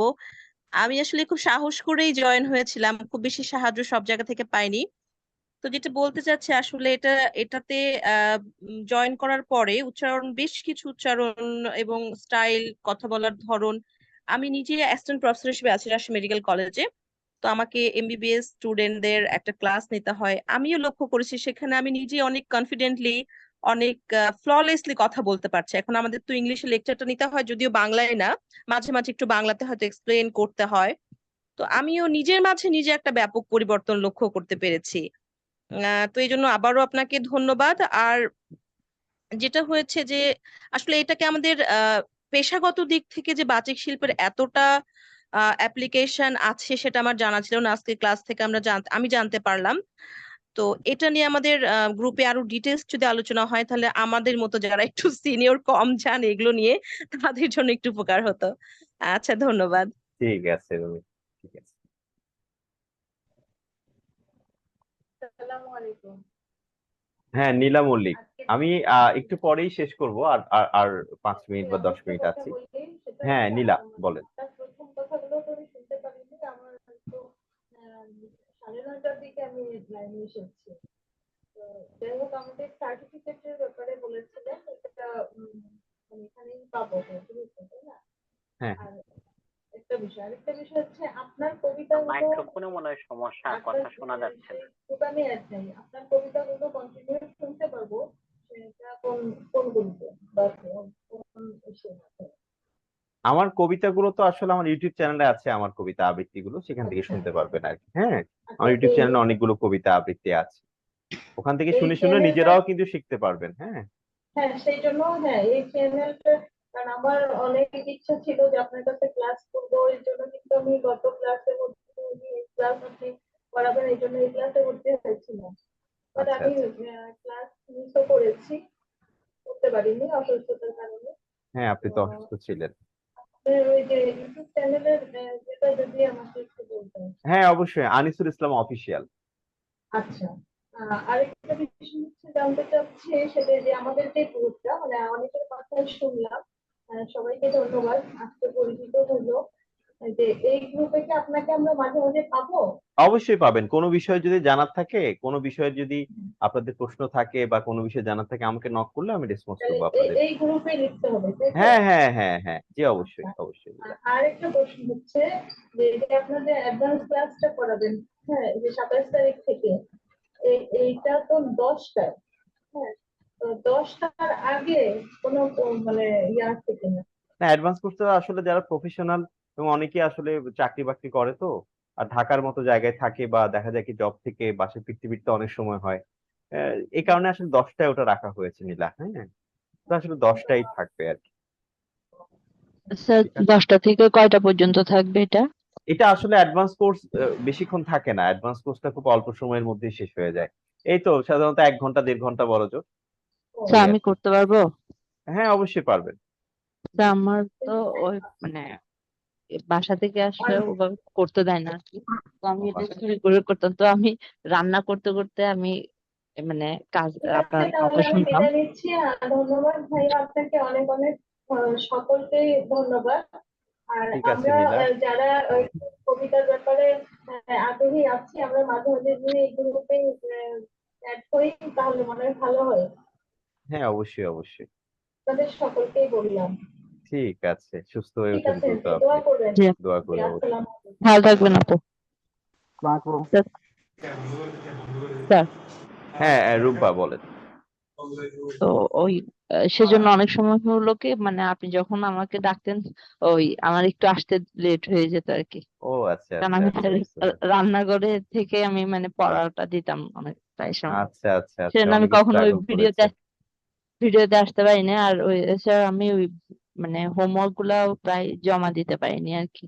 তো চাচ্ছিলাম কি যখন মানে শুনলাম কি 10 তারিখ মানে আজকে লাস্ট ক্লাসটা হবে 10ম ক্লাস, আমার খুব মন খারাপ ছিল কি মানে স্যারকে আর পাবো না, কিন্তু না, এখন আমি অ্যাডভান্স সবসময় আপনাদের সঙ্গে আছি, ঠিক না আছে। অ্যাডভান্স ক্লাস হবে শুনে আমার ভালো লাগতেছে কি মানে আমি আচ্ছা আচ্ছা, যদি ওটাতে জয়েন করতে পারি তাহলে ওটাতে জয়েন হয়ে নিব। ঠিক আছে রুম্পা, জি ঠিক স্যার আছে। দোয়া করবেন স্যার, আর সবাইকে হ্যাঁ, আমার পক্ষ থেকে শুভকামনা রইল কি যেন সবাই জি, সব জায়গায় ভালো করতে পারে আর কি। স্যার ঠিক আপনিও আছে, ভালো থাকবেন। জি স্যার ঠিক আছে আসসালাম। Rumpa, thank you. জি হ্যাঁ রিটন দা বলেন আপনি আপনার। আমি সমস্যা আমি অফিসে আছি, তাছাড়া আমি খুব একটা বলতেও পারি না। আমরা পূর্বে একটা ভালো একজন প্রশিক্ষক পেলাম। আপনাকে অসংখ্য ধন্যবাদ। ধন্যবাদ আমাদের গ্রুপ মেম্বার সবাইকে। হ্যাঁ, তো আমি সময় নিচ্ছি না। ভালো থাকবেন। ঠিক আর আছে আছি দাদা, group এ। ভালো থাকবেন অবশ্যই, ধন্যবাদ সবাইকে। অবশ্যই অবশ্যই, ঠিক আছে। ঠিক আছে তাহলে স্যার আসসালামু আলাইকুম স্যার। হ্যাঁ হ্যাঁ শাকিরা। জি স্যার, স্যার প্রথমেই আপনার প্রতি আন্তরিক কৃতজ্ঞতা প্রকাশ করছি। স্যার অনেক ভুল উচ্চারণ স্যার আপনার কোর্স করে শিখতে পেরেছি, ভুল আলহামদুলিল্লাহ। উচ্চারণ শিখেছেন? জি আপনি শুদ্ধ উচ্চারণ শিখেছেন, অত্যন্ত বলেন। হ্যাঁ স্যার আপনি ঠিক। অনেক ভুল উচ্চারণ স্যার আপনার কোর্স করে শিখতে পেরেছি। স্যার আপনি অত্যন্ত ধৈর্যের সাথে আমাদেরকে পড়িয়েছেন, আর ভুল ত্রুটিগুলো ক্ষমা করবেন। স্যার না, আপনার কবিতার প্রতি শাকিরার স্যার শেখার আমার অনেক আগ্রহ ছিল আগে থেকে অনেক সবসময়। দুর্বলতা রয়েছে, অনেক আগে থেকে কবিতার প্রতি অনেক দুর্বলতা রয়েছে। সেজন্য স্যার অ্যাডভান্স কোর্স করারও ইচ্ছে আছে ইনশাল্লাহ। ঠিক আছে, দেখা হবে আমি শাকিরা। স্যার অনেক আগে থেকেই আপনার ভিডিওগুলো দেখতাম ইউটিউবে। ফাইনালি কোর্সটা সম্পূর্ণ করেছি আলহামদুলিল্লাহ। আর ঠিক আপনাকে আছে, স্যার এই অনেক শেখাটা ধন্যবাদ। অব্যাহত থাক, দোয়া থাকতো। হ্যাঁ ঠিক আছে শাকিরা। আসসালামু আলাইকুম স্যার। ধন্যবাদ স্যার। ওকে, ওয়ালাইকুম আসসালাম। জানে আলম ভাইয়ের মাধ্যমে ওনার কথাটা শুনে তারপরে আমরা আজকে ক্লাসটা শেষ করবো। হ্যাঁ জানে আলম ভাই বলেন। কেমন আছেন স্যার? এই তো আছি আলহামদুলিল্লাহ, ভালো আছেন আপনি? জি আলহামদুলিল্লাহ আছি ভালো। স্যার একটা কথা বলতে চাচ্ছিলাম যে আমি যখন আপনার কোর্সে ভর্তি হয়েছি, আমি আমার অনেক ফ্রেন্ডস অনেককে শেয়ার করছি, সবাই হাসছে, বুঝছেন? চিটাগংয়ের মানুষ স্বাভাবিকভাবে এটা নেয় না। বাংলা ভাষাও শিখতে হয়, আমরা ইংলিশে কোর্স করি কিন্তু বাংলায় হ্যাঁ কোর্স একদম। করতে হয়, এটা মেনে নেয় না স্বাভাবিকভাবে। অনেকে হাসাহাসি করছে। কিন্তু আমি কোর্সটা করে যেটা শিখছি সেটা আমি বুঝতে পারছি, অনেক কিছু শিখছি। বাংলাতেও যে কোর্স করে মানে টাকা দিয়ে কোর্স করে শিখতে হয় বাংলা ভাষা, সেটা আমাদের চিটাগংয়ের অধিকাংশ মানুষ এটা মেনে নেয় না খুব স্বাভাবিকভাবে। তো মাশাআল্লাহ অনেক কিছু শিখতে পারছি। হয়তোবা প্র্যাকটিক্যালি অ্যাপ্লাই কতটুকু করতে পারতেছি এটা আস্তে আস্তে হয়তোবা ধীরে ধীরে হবে। হ্যাঁ আমার ওটা কাছে লেগে থাকতে তার হবে, অনেক লেগে অনেক থাকতে হবে। কৃতজ্ঞ, অনেক অনেক কৃতজ্ঞতা প্রকাশ করতেছি। ইনশাল্লাহ দোয়া করবেন স্যার। আর কোর্টে যদি কখনো আসেন আমাকে একটু কষ্ট করে বলবেন। ঠিক আছে, আপনাকে চায়ের দাওয়াত। ইনশাল্লাহ দেখা হবে কোনো একদিন, জানে স্যার আলম ভাই। ভাইয়ার আমি কথার সাথে একটু আপনার অ্যাড সাথে দেখা করছি। করবো ইনশাল্লাহ। স্যার আপনি এরপর থেকে যেখানে যাবেন যদি আমাদের কারোর সাথে দেখা করার সুযোগ আর কি করে দেন, যেমন আপনি বলবেন যে আমি এই জায়গাটায় থাকবো, আপনারা কেউ চাইলে আমার সাথে দেখা করতে পারেন, এরকম একটা বলে দিবেন, তাহলে আমরা দেখা করব। ঠিক কারণ আছে, আপনি হ্যাঁ জি বললেন জি আপনি মিরপুর আমরা 12-তে এসে গেছেন, আমার বাসা কিন্তু মিরপুর 12, আমি শুনে খুবই আপসেট হয়ে গেছি। স্যার আমি এমনিতে আপনার সাথে দেখা করতে যাবো ইনশাল্লাহ। সময় হলে আমি আপনাকে নক করবো ইনশাল্লাহ। আমি অবশ্যই তো অবশ্যই। চিরকালে থাকি, আপনার বাসা আমার বাসা প্রায় কাছাকাছি, দেখা করবো ইনশাল্লাহ একদিন একদিন। ইনশাল্লাহ জানে আলম ভাই, এবং চেষ্টাটা অন্তত করে যান, যেহেতু আপনি হ্যাঁ অ্যাডভোকেট মানুষ, ইনশাল্লাহ। আপনার দরকার আছে এটাতে। আপনার মাধ্যমে অল্প প্রাণ কি মহাপ্রাণ কি এগুলো আমি পড়ছি, বাট উচ্চারণ যেভাবে করতে হয় সেটা আমি আপনার মাধ্যমে শিখছি। এটা অনেক অনেক কৃতজ্ঞতা প্রকাশ চর্চা করতেছি করলে আপনাকে। দেখবেন আপনি আগের চেয়ে অনেক উন্নতি করছেন।